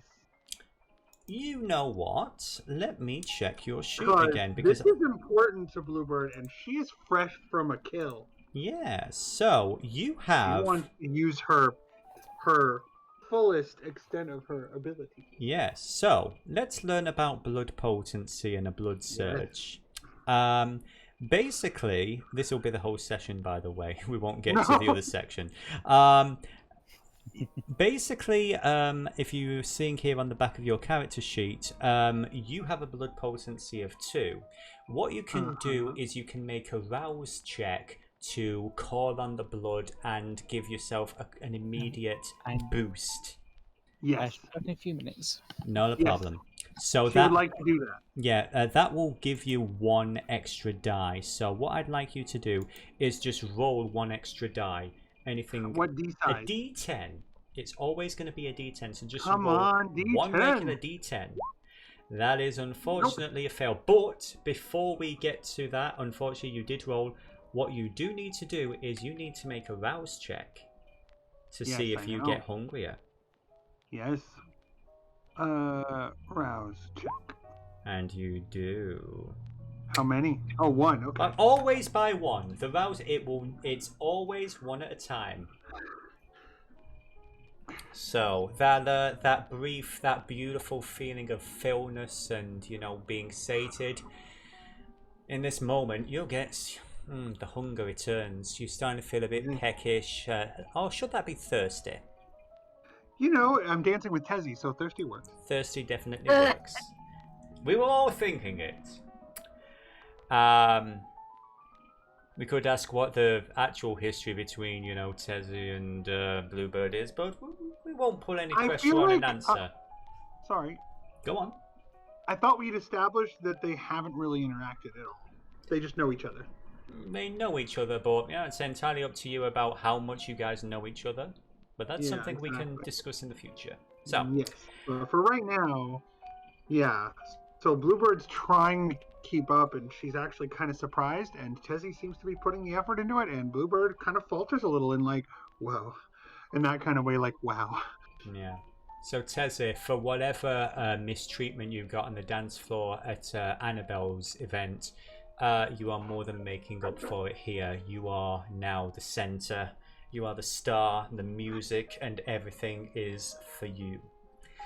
And it's round about at that point when strolling, basically watching from the corner, I would say that most of you would see this woman here. You know, leaning against the side, you know, an amused smirk on her face.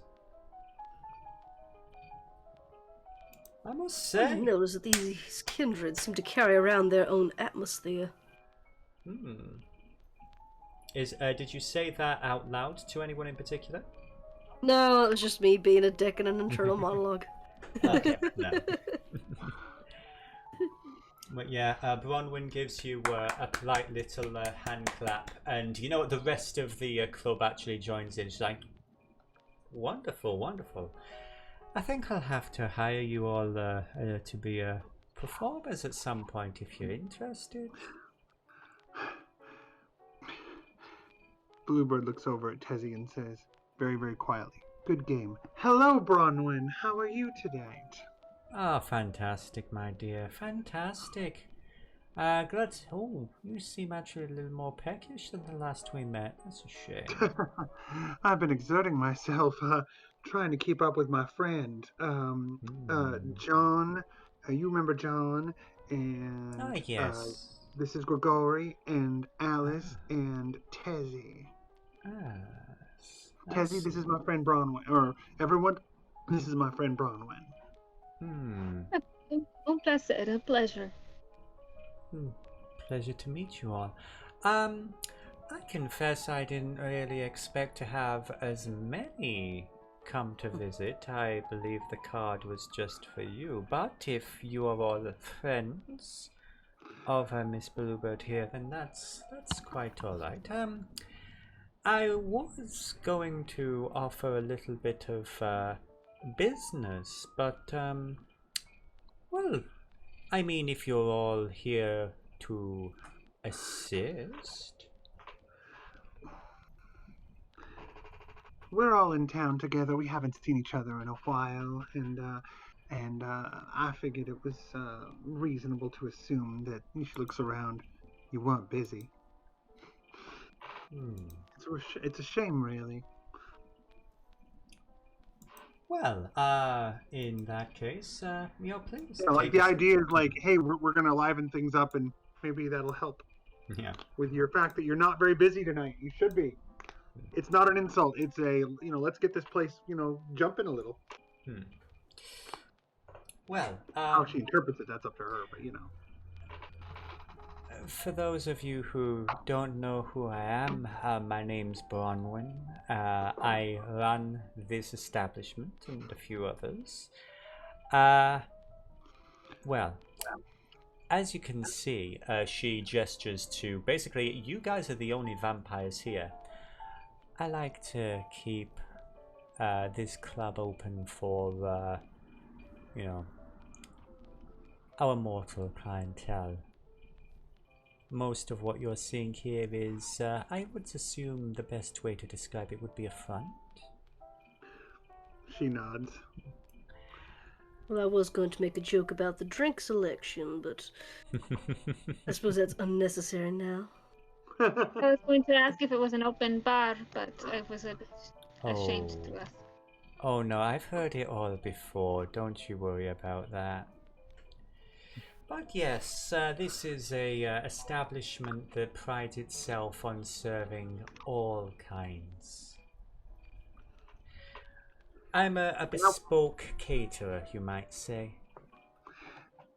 It's your business, and as for business, we can talk about that in a bit. I understand that there'll be a private conversation, but my friends and I were just looking for some after entertainment, and here we are. Oh, well. I apologize if the invitation was only for one. I figured you knew that I was with guests.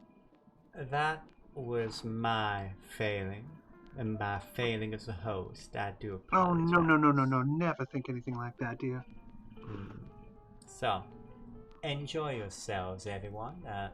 We have, one or two. I mean, let's be honest, they're not the best right now. A little bit silent, but for the most part, they help to, add some atmosphere in the late evenings. You should see some of the earlier evening ones. We actually have a few things planned, but that's actually partially why I wanted to speak to you with Miss Bluebird. If you all wish to remain and have a conversation, I'd like to take Miss Bluebird away for just a few minutes. More private conversation. Bluebird nods and says, I trust you all to amuse yourselves. It was lovely sharing the dance floor with you, Miss Tezi. It's always a pleasure to have such a worthy partner. So remember, Alice, like I was saying, the monks basically told everyone that it genuinely was Durandal I left in that cliff edge. So at that point, yeah, Bluebird goes off with Blunt. Yeah. Okay. So I'm going to send you another quick private message really fast while you're getting the scene set up. Yes.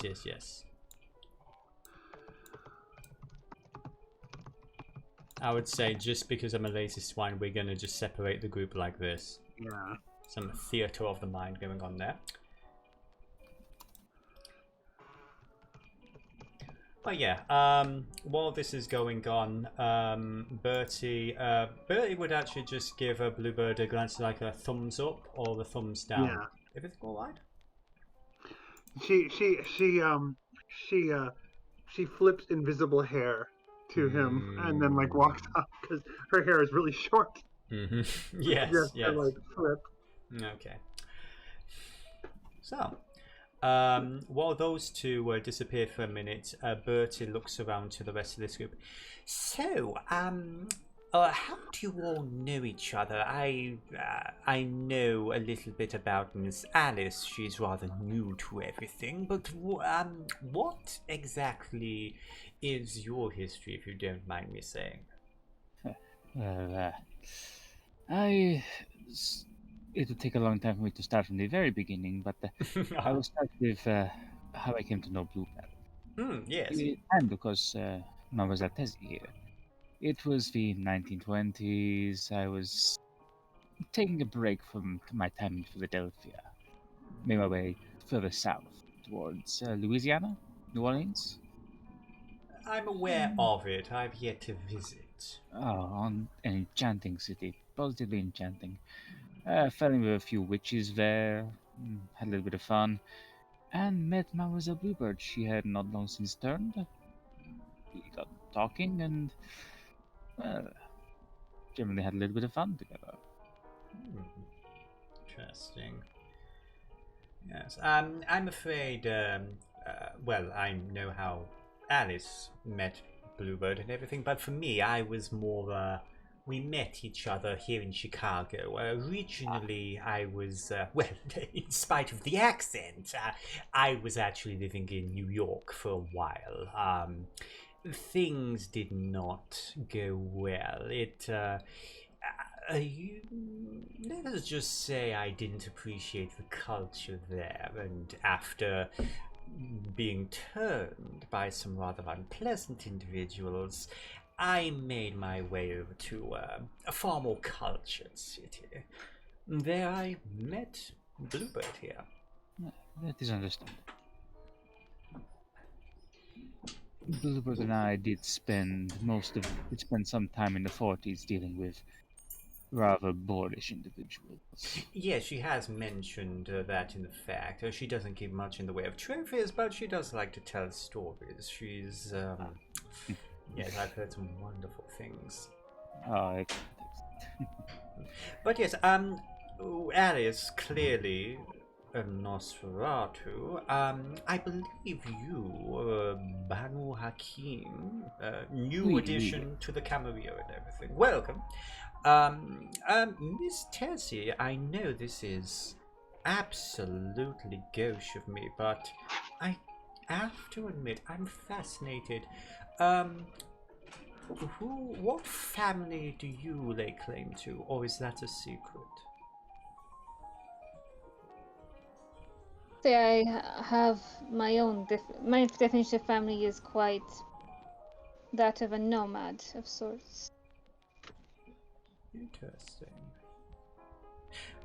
I would consider myself, I don't know if autarkis is the word, someone who has no interest in their biological family. Anti-tribu is a word with certain unpleasant connotations, but it certainly seems fitting. My family and I don't get on.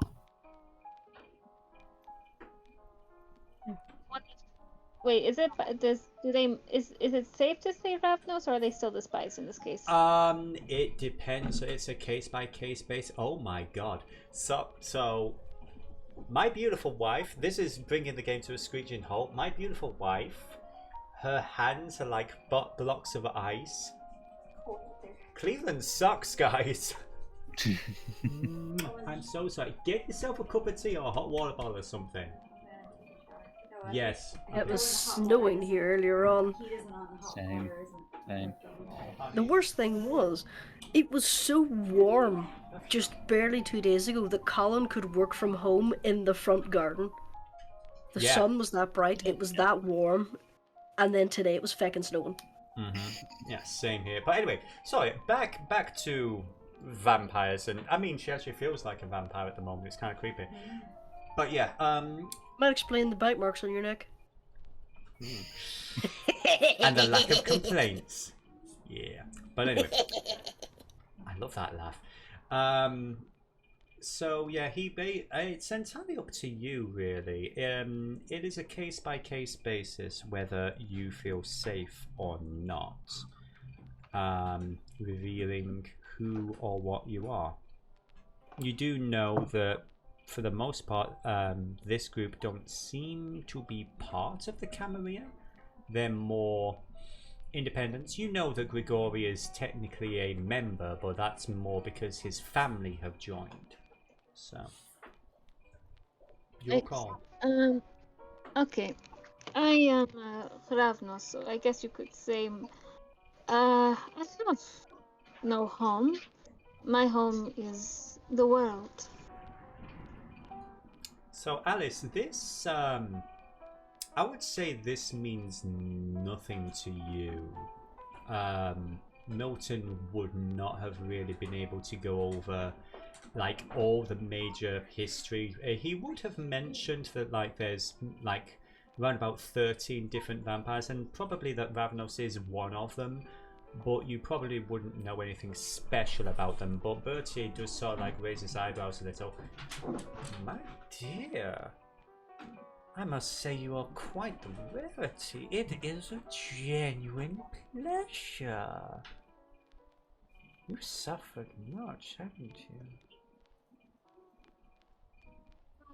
I never shy away from a little pain. I agree entirely. So the two of you, Alice and Grigori, you just see this like really weird, creepy moment where it's like he's like this very like almost intense like staring that Bertie is doing to Tezi at the moment.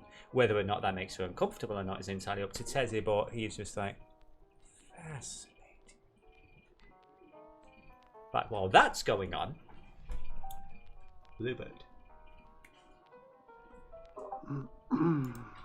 So you and Bronwyn, basically she leads you to the side passage, like a staff-only area, and you find yourself behind the wall. You realize most of the glass panels around this club are one-way glass, where you and Bronwyn can look out across the entire club without being seen. It's a very good way of keeping an eye on your meal. She nods and says, in the structures I work on, I have a lot of experience with one-way mirrors. I've wanted to hire you for some time now. I've heard many good things about your work. Why, thank you. That's an honor. I don't give praise lightly. So just know that when I say something, I mean it. I'm exactly the same way, my dear. I've got a bit of a problem. I suspected as such. Well, nothing comes for free, my dear. Nothing comes for free. Over the next couple of days, I'm looking to increase my supply. Some of the different vintages that I acquire, the more rough and tumble, the waste of society, they've gone missing, drying up. And so I'm trying to get a little extra influx for the mortals. So I'm calling it a taster for tasters. I see. And how may I be of assistance with it? Well, I would like to commission an artist, a specific artist, to build a centerpiece for the club. A beautiful jeweled fountain, ruby red. And I don't think I need to tell you what is going to be in that fountain. Bluebird's eyes closed as soon as she said, I'm thinking of, and then her eyes closed and she's in the world of the idea. She says, of course not. Of course you don't. That just comes with natural, that just as a natural part of the assumed construction.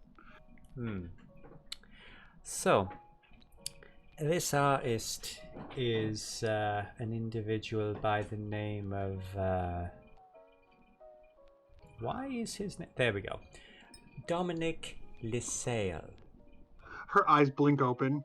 Oh, of course. Oh, yes, Dominic Lisale. Okay, do I know him? I would say yes. I won't make you roll for it. Yeah, she knows other artists. Yeah, he's a fairly reclusive jeweler. Very exclusive. He's a mortal, living person, older gentleman. He does live in Chicago. I would like you to be able to acquire a very unique one-off piece from him. Something that I can use as a centerpiece for this production.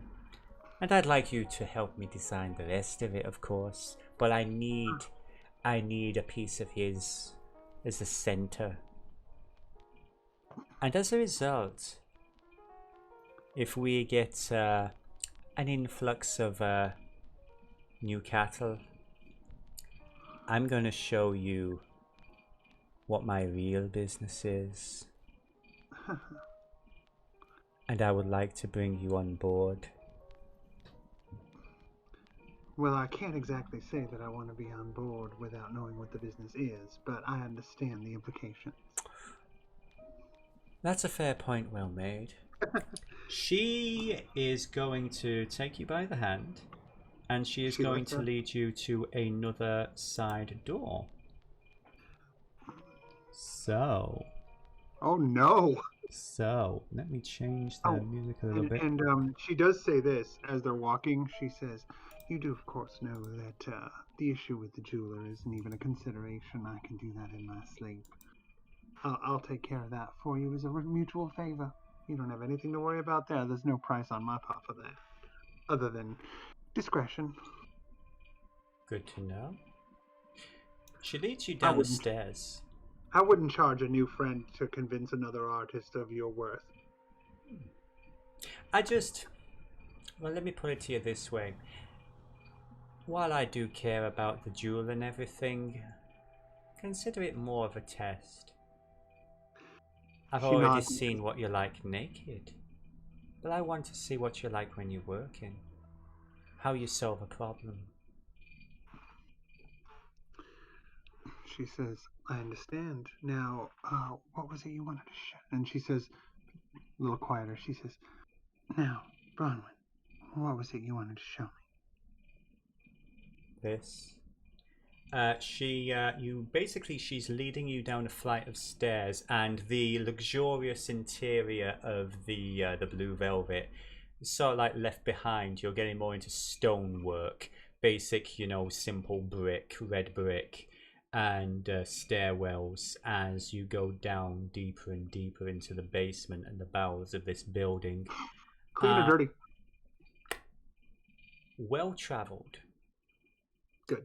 And it's an old construction, but a very modern electronic lock on the door. Yeah. A very heavy steel. That's Bluebird's bread and butter. She likes it. Yeah, a very heavy steel door. And she types in a code. The door clicks open. Ladies first. She like suppresses a little chuckle and then moves in, walks in. So, as you walk in, I got a question for you. Yes. Did you ever see the movie? I can't remember which Blade movie it was. The first one with the club? I would say not so much the club, but you see before you a packing station. There we are. Rows upon rows of figures hanging there, suspended, wrapped in plastic, electronic wires and cables and tubes connecting them to various apparatuses. You see one or two other individuals working. They seem to be kindred, mopping floors, checking readings, making notes, checking stock.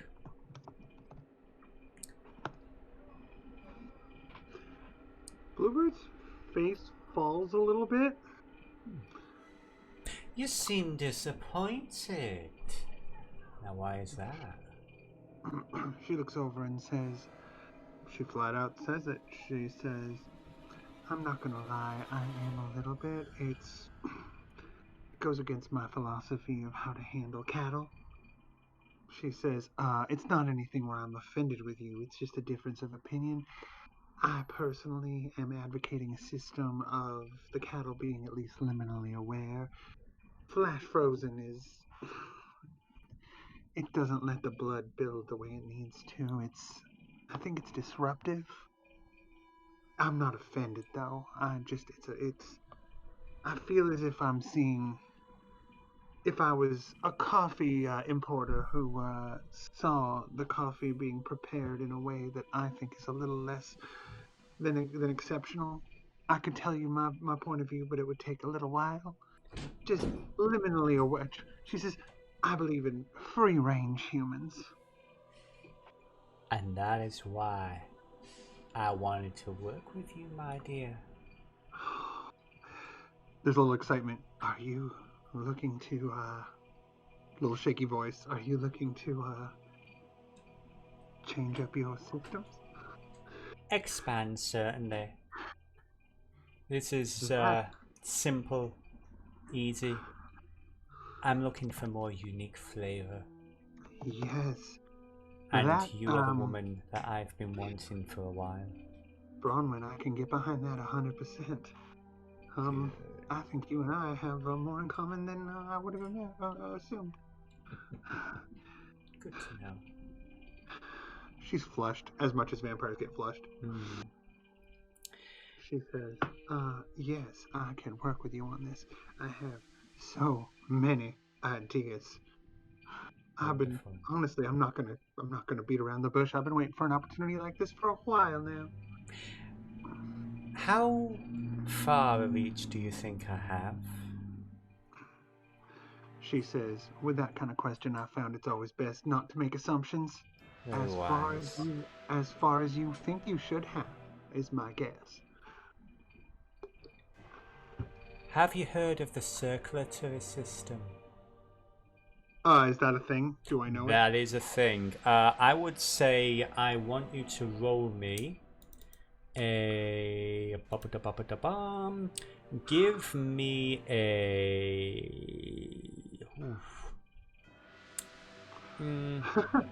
Yeah. You know what? Just roll me a straight D10. A straight D10. Okay. I'm sorry I'm laughing. I just pictured, like, local farms. Local farmers. No. This is... I'm kidding. An 8. Okay. You've heard whispers of certain individuals who have basically a worldwide organization that shares very specific bloodlines, very specific, you know... Is it a gourmet wine club?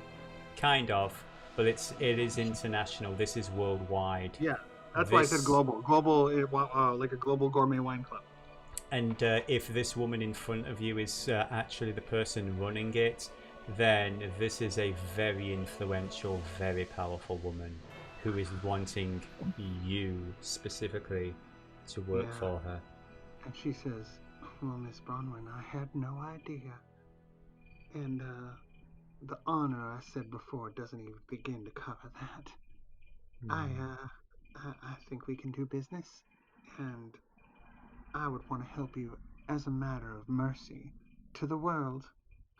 It seems to be my civic duty. That's one way of putting it, sure. I look forward to doing business with you, my darling. Now. For clarification, that's an emphatic yes. Good. That's the best kind of answer. So, I would like you to keep our little basement operation to yourself. That goes without saying. My friends... Sorry, go ahead. Your friends, they're welcome to visit the club. You know, enjoy some of the on-tap They do not need to know anything about our business arrangement.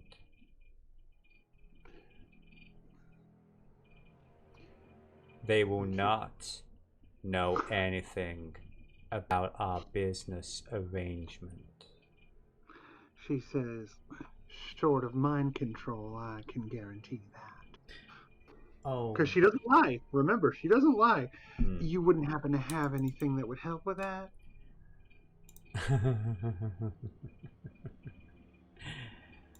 I have many things that can help with that, my dear. She says, I want to work with you, but we all know there are deceivers among us. I won't speak, but I also won't lie to you. So she says, you understand. So here's a clarification for the storyteller. What exactly is Bluebird saying? Basically, what she's trying to get across is that that she knows that there are people that can force others to reveal things or read thoughts, and she's acknowledging she is not powerful enough that she could stop someone who's very strong from wresting that information from her mind. And so she is just being honest and saying, she can't guarantee something that can't come. She's not going to guarantee something that she can't guarantee. Okay. Because she's letting Bronwyn know, I am not strong enough to repel people who can read my thoughts or things like that. So I don't know. You're telling me all this, but I don't know how to guarantee you the way you want. She's being loyal because she wants this very badly, more than her common sense would allow her to be enthusiastic about in other circumstances. Would you be willing to consent to a little insurance? She says, consent, my dear, I was practically asking for it. Good girl. If you are not going to resist... She is not. Okay. Bronwyn basically... Because she knows. She's okay with this. Okay. We've talked about it. Okay. Bronwyn basically takes your head in, cups your cheeks in both hands, brings you in closer, your foreheads are almost touching, and her eyes lock with yours. Bluebird starts shaking a little. And she begins to whisper things to you. Secrets. Knowledge. For whatever reason, you can't quite remember what she's saying. Yes. You're sure that it's there's what I something call movie important. whispers. There's something important. You know that if something happens, you will do something. But you actually don't know what it is. She just gives you a little kiss when she's done.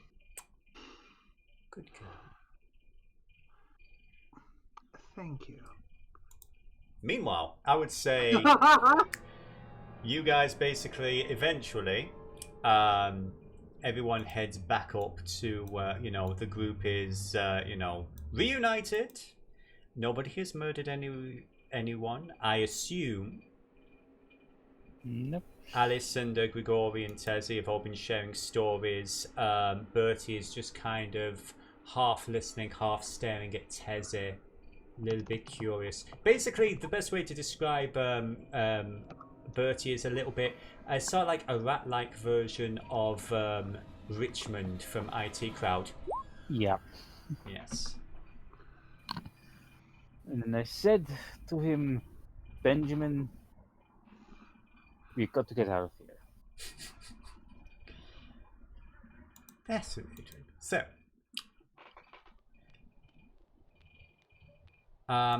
so my question to the group is, I would say, for the sake of argument and for the sake of time, Bluebird, would you have informed the group, or would you have allowed Bronwyn to inform the group of the public-facing job that she would like you to acquire a specific art piece for someone? She would have told them the art piece part. She would have confirmed it was okay with Bronwyn, and then gone over that. And also, are you able, without saying it, are you able to give me the answer to the thing I just asked you? Because I forgot to ask and I meant to. She would I don't want us ask. to go back to the conversation. Yeah. You can ask that question, and the answer is no. Oh, okay, then that works out. No. Yeah. Thank you. And so yeah, then she comes back and she lets them know, and she says, "So that's what the job was. I think it'll be pretty easy. I can be very persuasive to mortals." She says very quietly. Yet, I mean, if you can find anything around here that's going to give us a little extra pep, something to give us a little more life, shall we say? New blood. Sorry, what? Just looks away from whatever Gregor was saying. Was just like, sorry, what? Oh, right, you didn't. Okay, never mind. Never mind. Go back to your conversation. I would say Bronwyn actually looks to Bluebird as she's about to leave. The girl is yours, is that correct? Bluebird nods. Under your protection or negotiable? Under my protection. Duly noted. And she is going to head out, leaving you guys to enjoy the rest of the evening and the ambience of the Blue Velvet Club. But yes, I said we got to get out of here, Ben. Otherwise, for the rest of your life, you're just going to keep hearing jokes about, oh, I heard Ben Franklin was in Charlotte last night. And he was in Elizabeth. I'm sorry, what? Was a Honda for the older ladies. Is that true? He was indeed. Certainly when I knew, the first time I knew him anyway. I knew it. Something wrong, Bertie? No. I'm just. Now, which one was Franklin again? Was he the 5 or the 10? I believe he was the 10. Right. I've never really been good with cash or anything. My pets usually take care of that for me. No, neither have I. That's why I enjoy being independently wealthy. That's why I enjoy spending time with the independently wealthy. You're always welcome, Bertie. I mean, John. You're welcome, John. They may be faces on dollar bills to you, my friend, but to me, they were, well, living, breathing people. But literally. I would say yes. You all do notice that Bluebird gives Bertie the wrong name, but I don't know if anyone's caring too much about that. Just something. It's my pet name for him, Bertie. Yeah, pet name. Yeah, well. And she says, so yes, that's what the business was, and I think that it's going to be very easy. I thought there was going to be something that was going to be challenging. Well, if there's nothing else you all need, I need to retire for the evening. I have a few things to prepare for the next week. A few meetings I need to take care of, a few projects to sign up and all that jazz. But should you need me, Bluebird knows where I am. I have a small gallery towards the south. That's more of the for friends. But I think you can consider me a friend, especially if you need a favor.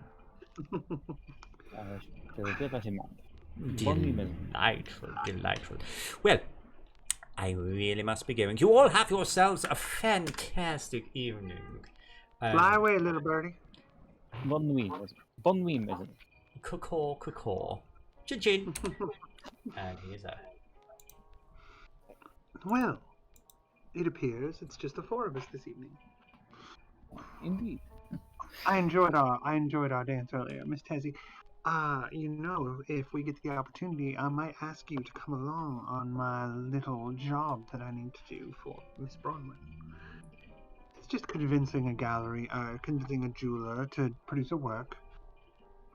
But I could always use someone else to back me up.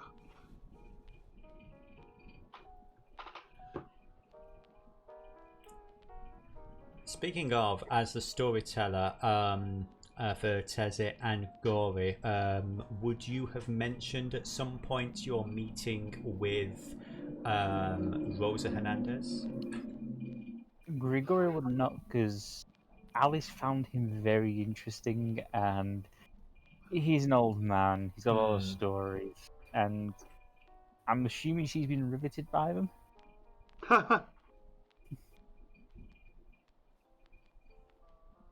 Alice?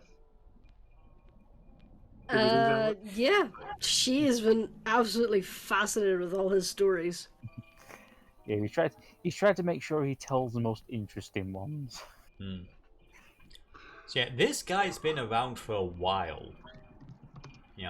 So Fascinating. yeah. I must say that one you said that's something out of the Assassin's Creed series. Assassin's Creed? It's a video game. You know what those are? Yeah. I remember Pong, if that is of any consequence.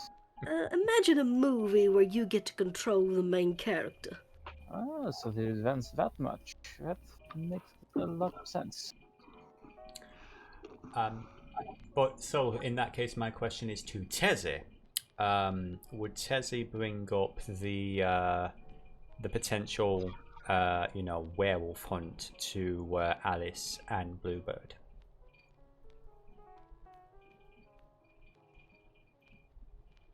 Diana.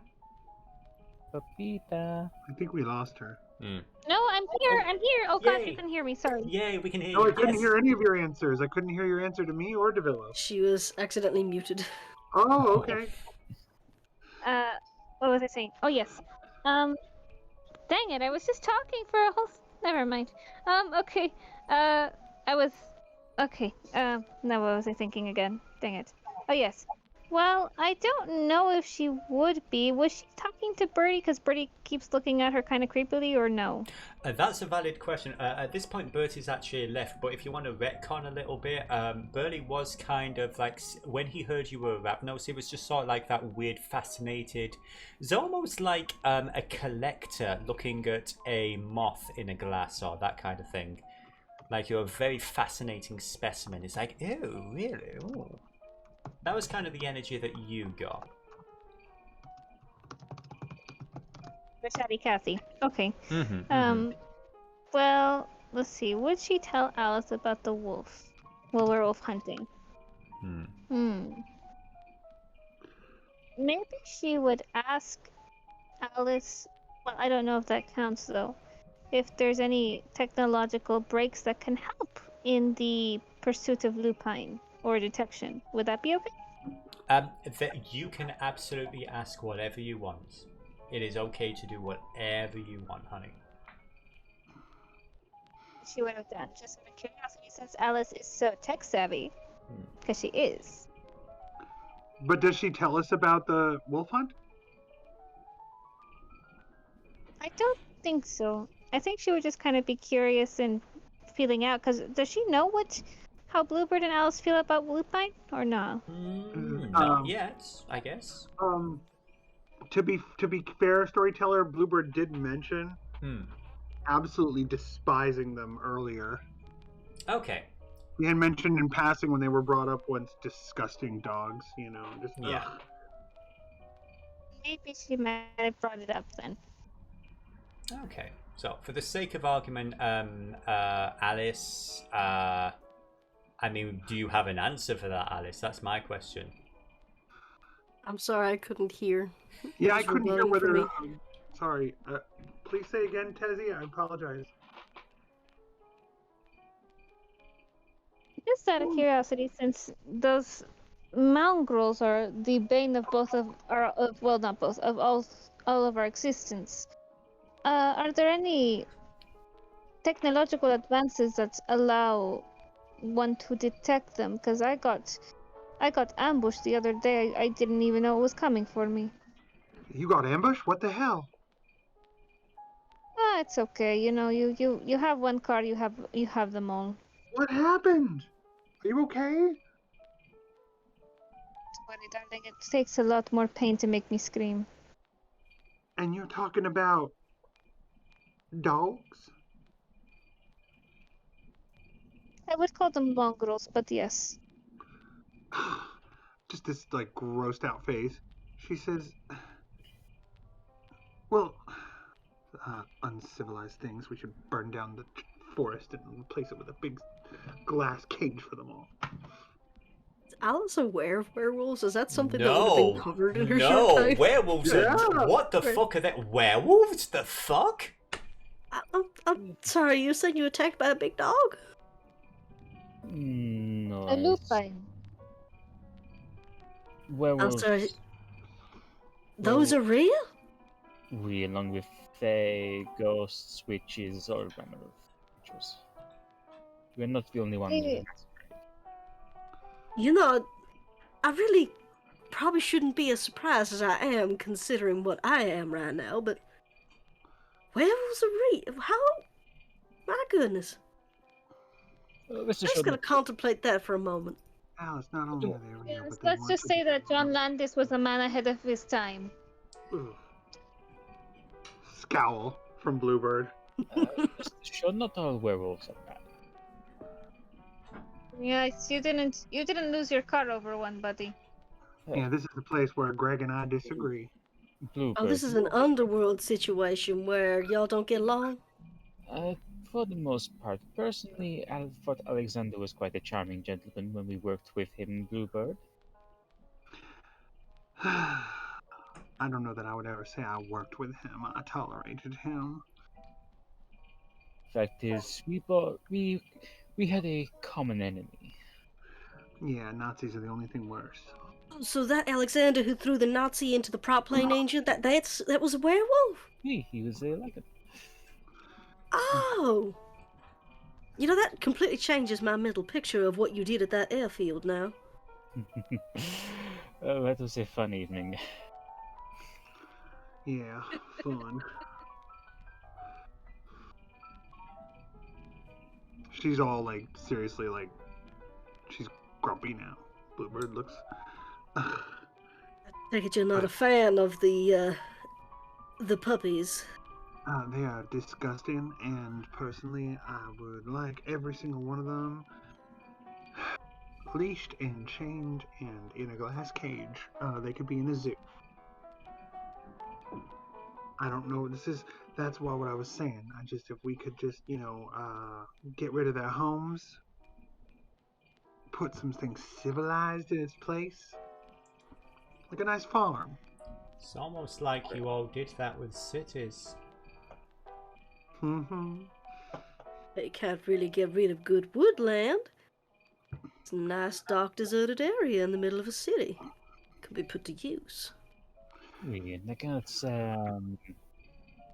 enamored with modern versions of cities.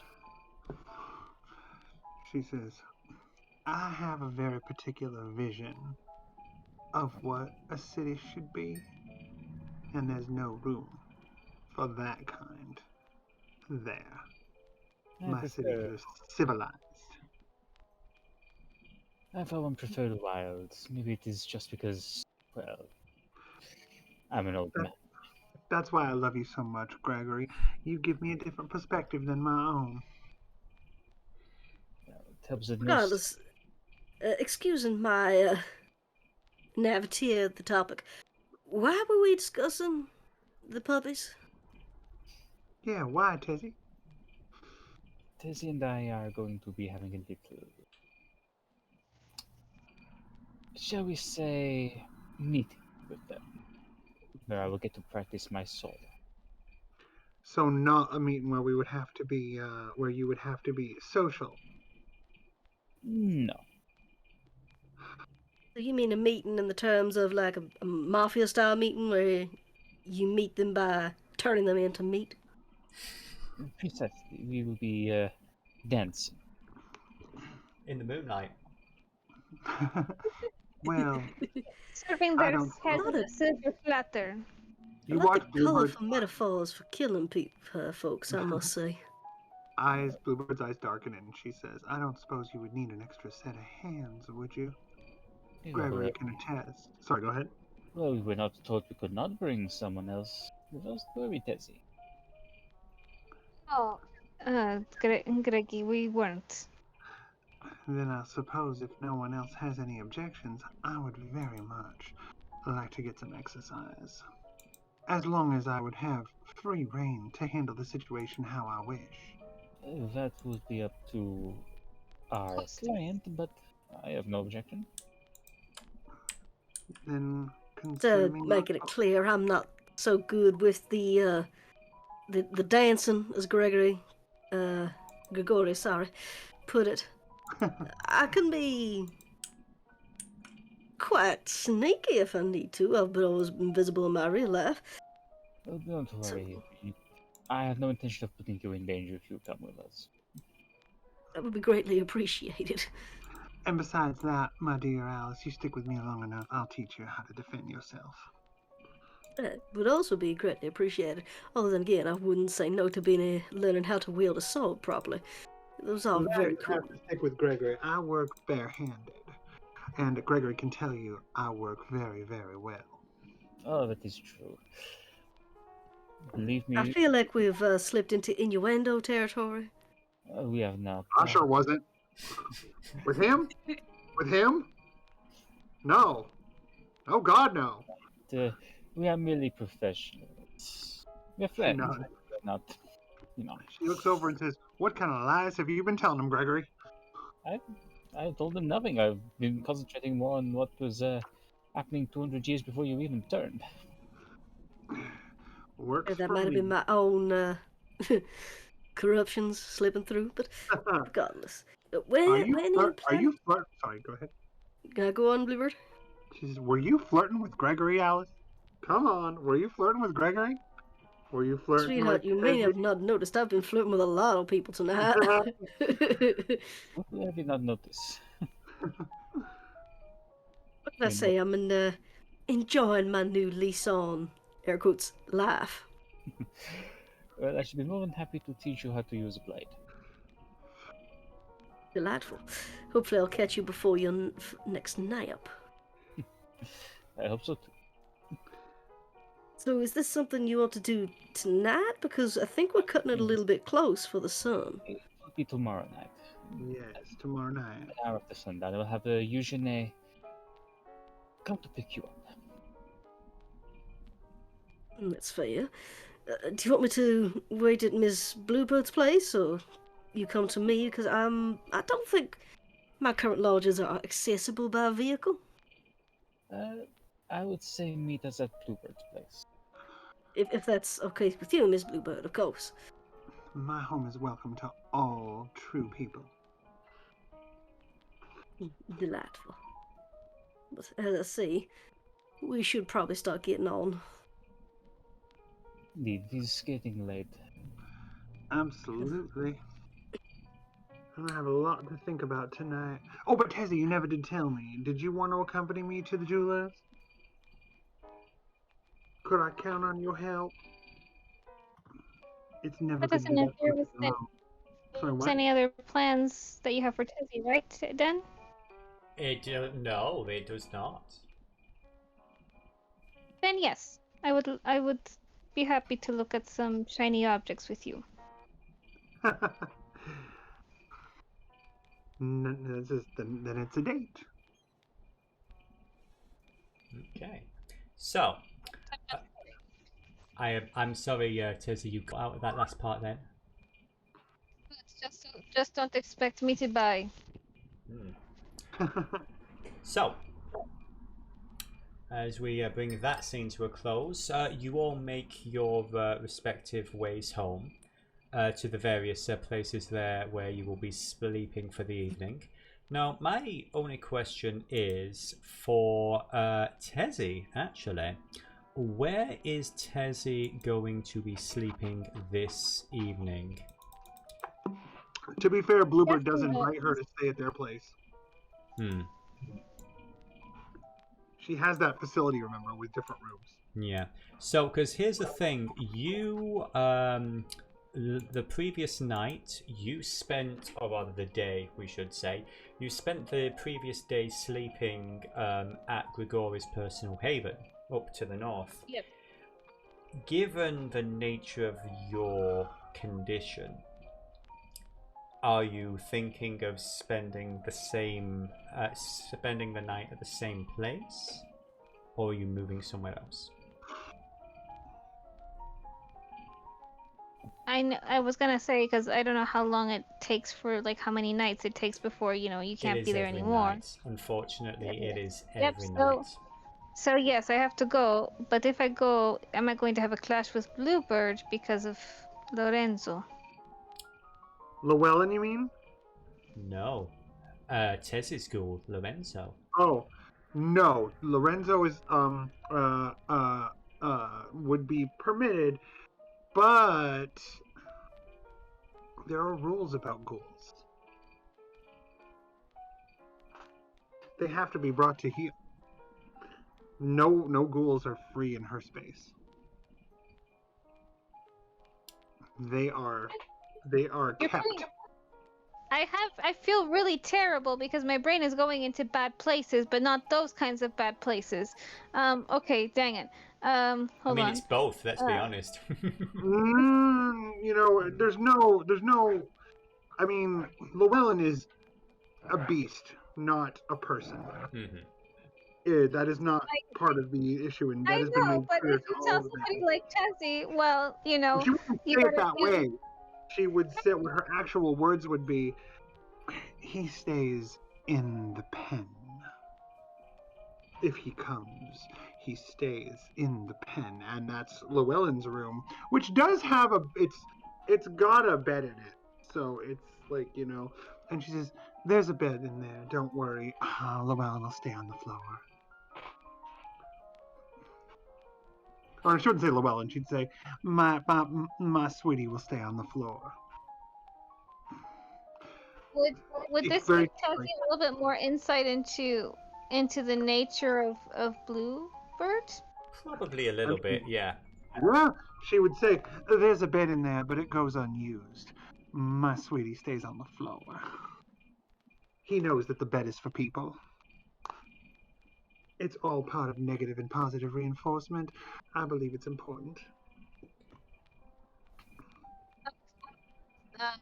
Let's put poor Lorenzo under fire, under trial by fire, and Tezi can spend the night at Bluebird's then. Okay. And yes, we're going to learn more about Bluebird, I guess. Then. Okay. Yes, we will. Yeah. Lorenzo will have things to say after the fact. So yeah. So you're going to spend the night in Bluebird's Haven. Should I describe it to them? Sure. It is. What was it? 2 or 3 apartments that were combined. I thought it was 3. I think it was something like that. Yes. It's basically 3 condos with the walls blown out between them. The decor is very red curtains, white alabaster painted furniture with leather, white alabaster, not painted, colored furniture, like fake, like dyed white leather. There are her own paintings on the walls. They are very similar in style to what you saw in the mural, except the subject matter is very abstract in some of them, and others there's a lot of birds, there's a lot of big Art Deco looking buildings. There are paintings of, if you want to take interest in the paintings, we can discuss it. I don't want to just go in and take an hour and describe all the different paintings. But there are scenes of idyllic, the best way I can think of to describe it is the way people thought the future was going to be when it was the 40s. Very Metropolis. Except, what? Metropolis, yes. Fritz Lang Metropolis. That's a very good example, yes. Metropolis. Lots of Metropolis-looking things. Zeppelins. Birds. And there is a movie poster for the movie The Bluebird up on her wall. It's a Shirley Temple movie from the far, far past. And it is in a prominent place over a fireplace that, instead of having fire in it, has a warming unit that glows with blue neon. And there is a room off from the living room that is a metal door with all kinds of locks on it and a keypad. There are some doors going off, and then there's a room for a studio with Alice, and then there's the sleeping chamber, which has her coffin, which is a like a mechanical affair that slides open and closed, and then there's two other conventional coffins. I would say as well, for his part, your ghoul, the Renzo, he's basically just walking in with his like little suitcase and everything. Oh, this looks very nice indeed. Where did you want me to sleep? She gestures to the room with the locking mechanisms. It's not a problem. When you're ready, you'll stay in there with my sweetie pie. What is his name? Or her name? I don't want to assume. He's a boy. He does not have a proper name. He's just my pet. Slowly turns to look at Tezi. Mi familia. One moment, por favor. Sí, ¿qué pasó? Yeah. They very calmly, very politely just nods and bows to Bluebird, just that steps towards the front of the door. And it's basically the essence of, I'll sleep in the car, I'm going to the car, I'm going to the car now, I'll sleep on the car, it's fine, I'll just sleep in the car. I don't want to know. Lorenzo, querido, are you okay? Yeah, can I hear that? Yes.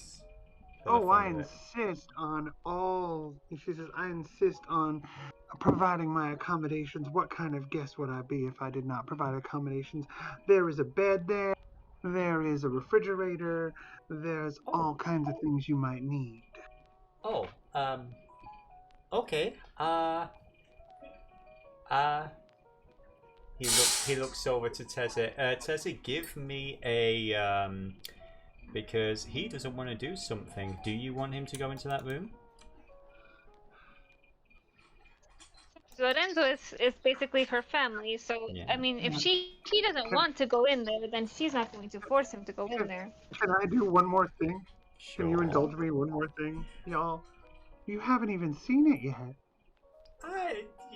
That's fine. Sure. I apologize. I'm being very, very bad guest. Please, Miss Bluebird. Thank you. Excellent.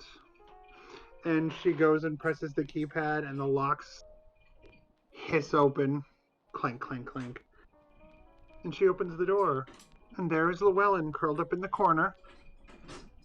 It is a fully regular human room. He is, in fact, on the floor. There is, in fact, a refrigerator. There's also a food bowl and a water bowl. And a chair. He's not using the chair or the bed. He's in the corner. He's just a look of mild horror at Tezi. You'll be very comfortable. Although she says, although I do have to point out, my sweetie pie tends to lick during the night. I really don't even consent where I come from, and whatever play you two have, you would have to ask my. What on earth are you insinuating, Tezi? This is my pet. Yes, I understand. I'm quite familiar with this sort of play. I dabble. This is not play. I don't know what you. Oh my goodness, Tezi. I'm quite familiar. The 60s were blur, but they're there somewhere. No, Tezi, you don't understand. Tezi, this is my pet. It's my little cow. There is no Keeps play. livestock. Tess has a pet. What? Bluebird What'd you say? keeps livestock. Tess has a lap pet. Yes. She says, "This is." She says, "There is no play here." My sweetie is a social experiment, Tezi. I should probably explain. My sweetie is a social experiment. I'm trying to prove that humans can be bred out of thinking.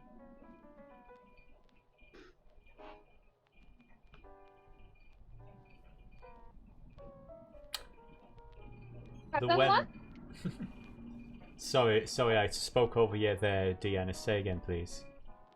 No, all she said was pardon me, that's all. Yes, I'm trying to prove that humans can be repurposed from destructive beasts to domesticated cattle. My sweetie here is an example of that. I'm trying to prove it is possible for academic and social and personal reasons.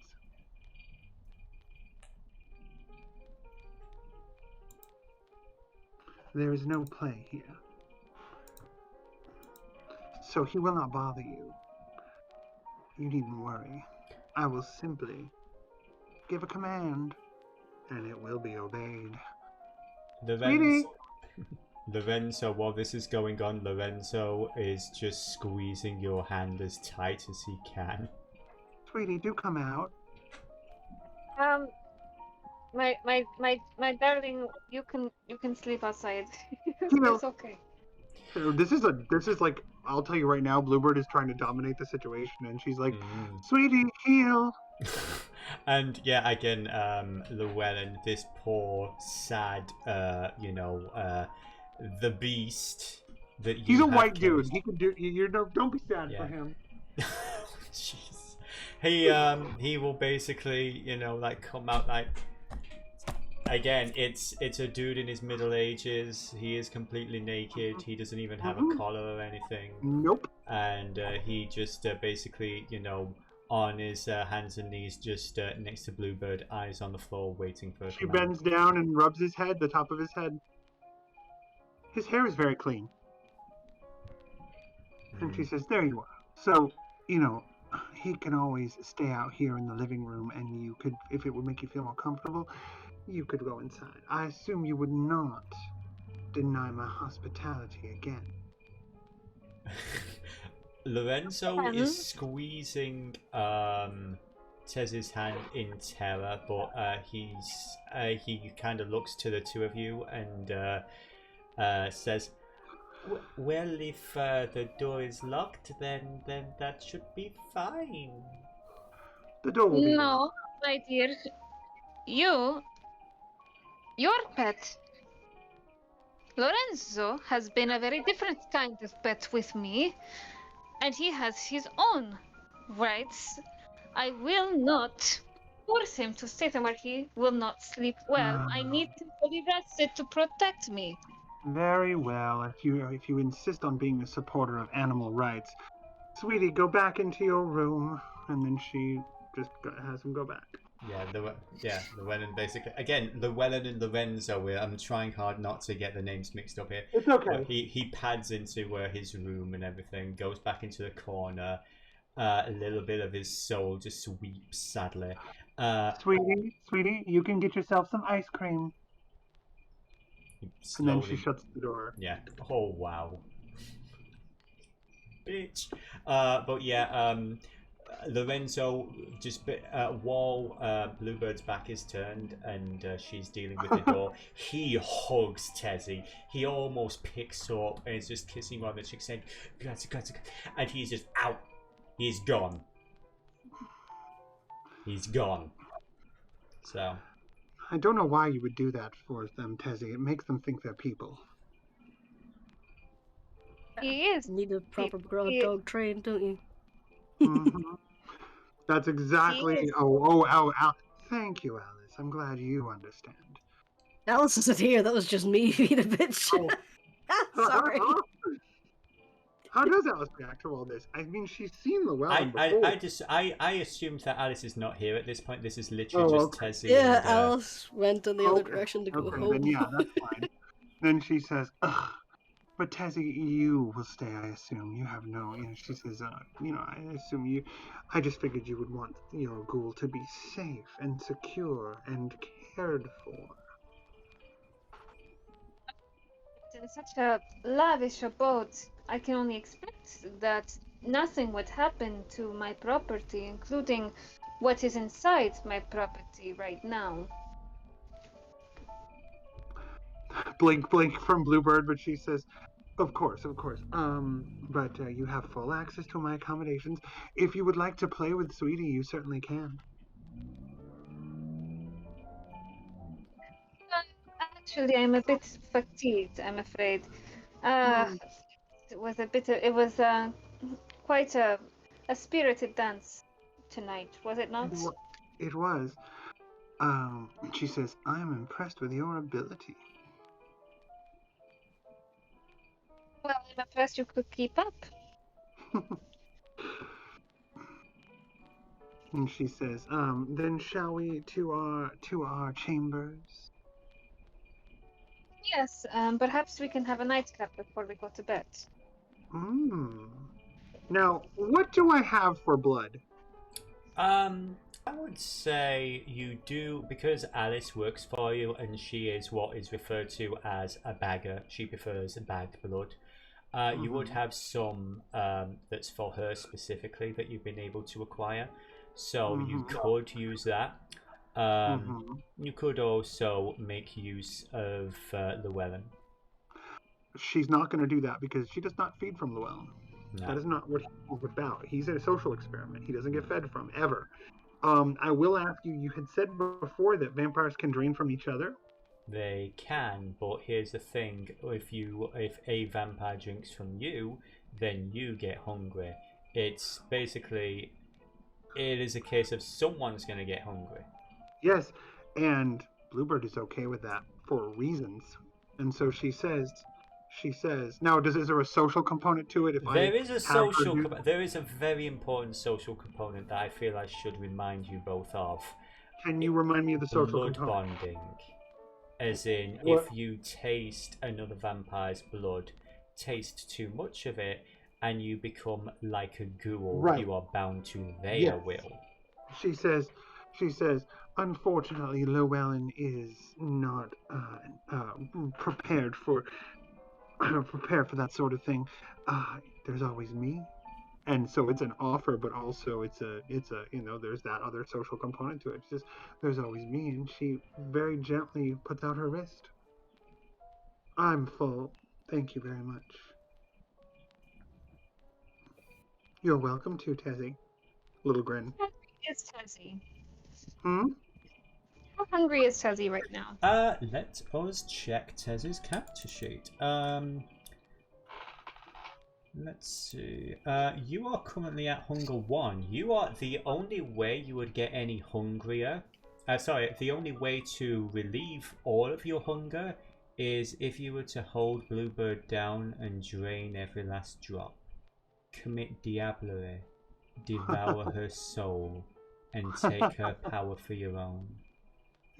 But I think you've had enough of that for now. Or have you? So, actually, I think it would be a bit too much for me to ask. Perhaps another time. Well, there are bags in the chambers. You can always have one of those. She says, we should talk sometime about ghouls and what they're good for. Of course, I'm sure it would be a very enlightening experience. I'm sure of it. But for now, I am myself a little fatigued, so I think I will call it a night. And so she turns and walks away to her to the chamber, and then gestures with a hand, like a single hand flip, like "Come on." Yeah. Look, very sadly, obeys, follows. Oh no, Llewellyn's already in the chamber, all locked in. That's when she said. Remember, she shut it and said, "You can have ice cream." Oh, okay. Yeah. Sorry, you had to recoil from the gassiness of it, so it may have been lost in the recoiling. But yeah, so since she walks into the chambers and gets into her mechanical coffin with the neon Tron bubbles all around it, the clear lava lamp coffin with the goop all over. Yeah, very cool, very artistic.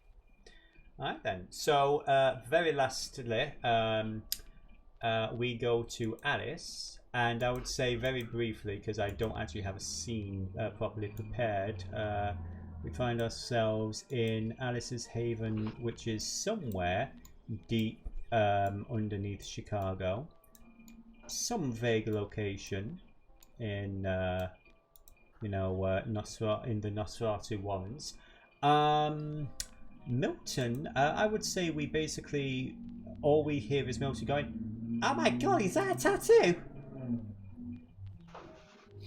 Why, yes. Do you like it, Daddy? Oh my gosh, I love it. And well, yeah, yes, I do, dear. Why don't you take a close little look at its little collar? I'm sure you'll appreciate that. So to refresh my memory, it's this tattoo of a vampire ferret or vampire weasel has Milton's name on it. Yeah, it had Milton's username on its collar. Oh my god! Oh, that's the nicest thing. Oh, honey, I appreciate you so much. Well, what can I say? You literally saved my, air quotes, life. Yeah. I'm sorry I didn't get there sooner, honey. To be fair, as strange as this sounds, I prefer this. My life was miserable. You know, it's not all the best. You know that, right? You're pretty young. You've not seen how this life takes a toll on you. True. Well, at least now I don't have to worry about petty things. And to be fair, Milton, you were honestly my only friend, and all I knew of you was through a screen. He takes your hand and holds it in his. It is a little bit gnarled, it's a little bit clammy and everything, but just like yours. I seem to have made more friends tonight than I've had in my last 15 or so years. So that is already a massive improvement. Well, as long as you're taking care of yourself, hon, and I'm glad that things are working out. I really am. I just want you to be careful and don't do anything stupid or dangerous, you know? Very important. He immediately changes her mind about telling him about going to help hunt a werewolf the next night. Good. Let's let you know that Blueberry wants me to help out with a little something tomorrow night, so I'll probably be ducking out not long after sunset. Oh, what is it that she needs exactly? Oh, I think she just wants me to come along and help with a meeting. One of her friends, Grigori, is going to look for an old friend, and we're gonna help. Alright, well, just be careful, and remember, be careful who you introduce yourself to. You don't really know who it's safe to talk to yet. I'm doing my best to sort of like, build a fake ID, fake background, you're from another city and all that, but it's taking me a little bit of time. Oh, don't worry, honey. I'm sticking close to Bluebird, like you asked. Yeah. And I'm not putting out too much information on myself. Good. Just whatever you do, just make sure you don't meet any like Camarilla. Like that, the high-end Camarilla and everything. Kinda, both you and my heads would be. Yeah, I've learned about that. Don't you worry. Oh, good. That's that. Then I won't worry about it at all. Dear God. Now then, I suppose I had best get some rest. It has been a very, very long day. Before you do, he basically takes you by the hand Hey, by the way, for the reminder, Milton is very short. You are very, very tall. He slowly pulls you down to your level with him, and hooks his other hand around the D ring in your collar. I love it. And he gives you a kiss. Yeah. And I'll rephrase that. He says, "Daddy likes it." And we will leave. I knew you loved that, Daddy. Yeah. Just between the two of us. And before whatever happens there, we will leave that scene for there. So I will say this. I named this episode something specific. We definitely didn't go to the places I thought we were going to go. Or rather... Struggles of a DM! Yeah. Yeah. So that's a thing. But I think we learned a little bit about some of our vampires. We definitely learned a bit more about the world. There's some things that are going on. Basically, you know, the circulatory system, you know, that's not a problematic organization to work for. Hell no. No! No, not at all. You guys basically signed up to be werewolf hunters with, you know, one of the high-end Camarilla people that Alice is supposed to be steering clear from. Mm-hmm. And some mysterious other person. That's going to be interesting. It was never outright stated what his alliance was, so she doesn't know. All she knows is that Bluebird trusts him. Yeah. Yeah. Assumption is the mother of all fuck-ups. We also learned a little bit about Talley is not the only La Sombra who is in Chicago at the moment. He might be on the heels of another individual, a lost child. Interesting. What's that about? Yeah. Yeah. So, and of course we learned a little more about Bluebird, who, as ever, she's one of Dee's characters. What else do you need to know? If you guys haven't watched any of our D&D streams, you would know that Dee is a monster in the best way possible. You make such amazing monsters. And Tezi finally did things. We were finally able to get a little more fire from Tezi, beating the living shit out of Bluebird on the dance floor. Also, one thing I did want to say about Tezi and her relationship with Lorenzo. Looking at your character sheets and everything, you've kind of played to them pretty well. Like, most of y'all are kind of don't give a shit about some of the horrible things that you've seen. Even Alice, who is technically recently turned, but Tezi is completely appalled by this shit.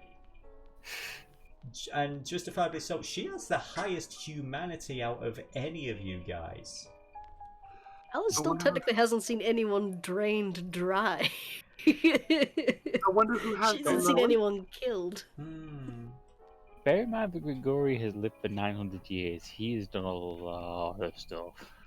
Oh yes, that's a thing. That humanity, by and large, it can erode away over time. However, Tezi, what I like the most about her in like the concept is that she has lived through. I won't say too much, but I think out of all the things that you've each experienced in your life, Tezi being high humanity and everything is one hell of a freaking achievement. And she's an awesome character, and I love the way you play her, Deanna. Yes. Hooray, Deanna.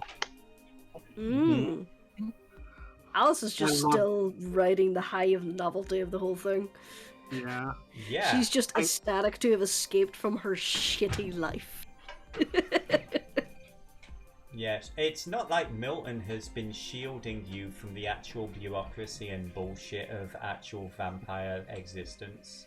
And it's not like she's gonna come crashing down hard. What's the word for the person who makes a vampire? Your sire? Sire, yes. I have one thing to say to you. Your sire cannot help you anymore. So, before we close off for this evening, any questions, any comments, any theories? Well, I will say that Grigori is more than willing to look out for Alice if she needs him to do so. Oh, I'm sure he loved having a captive audience again. A little bit. And I promised to look out for Tezi.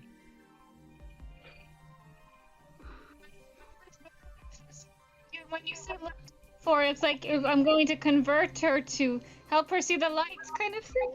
Of course. She needs help. It's very clear. She has a very unhealthy relationship with her puppy. Oh dear, oh dear, oh dear. Well, that's something that we're going to have to maybe address in the future. Also, yeah, Bertie now knows that Tezi is a... Ravnos. But none of you all actually paid attention to what Bertie was, because he never said. No, he did not. Yeah. So, thank you all for watching our Vampire the Masquerade Chicago by Night Chronicle. The Messquerade, as ever, it was a delightful hot mess. Had a lot of fun with this one. And next week, we have 2 more sessions. Just 2 more to go. And you better believe we're going to be doing some wolf hunting in the next session. But until then, I wish each and every one of you a fantastic evening. Stay safe, stay well, be good to yourselves, and I look forward to seeing you all again soon. Farewell, everyone. Good night. Night. Bye.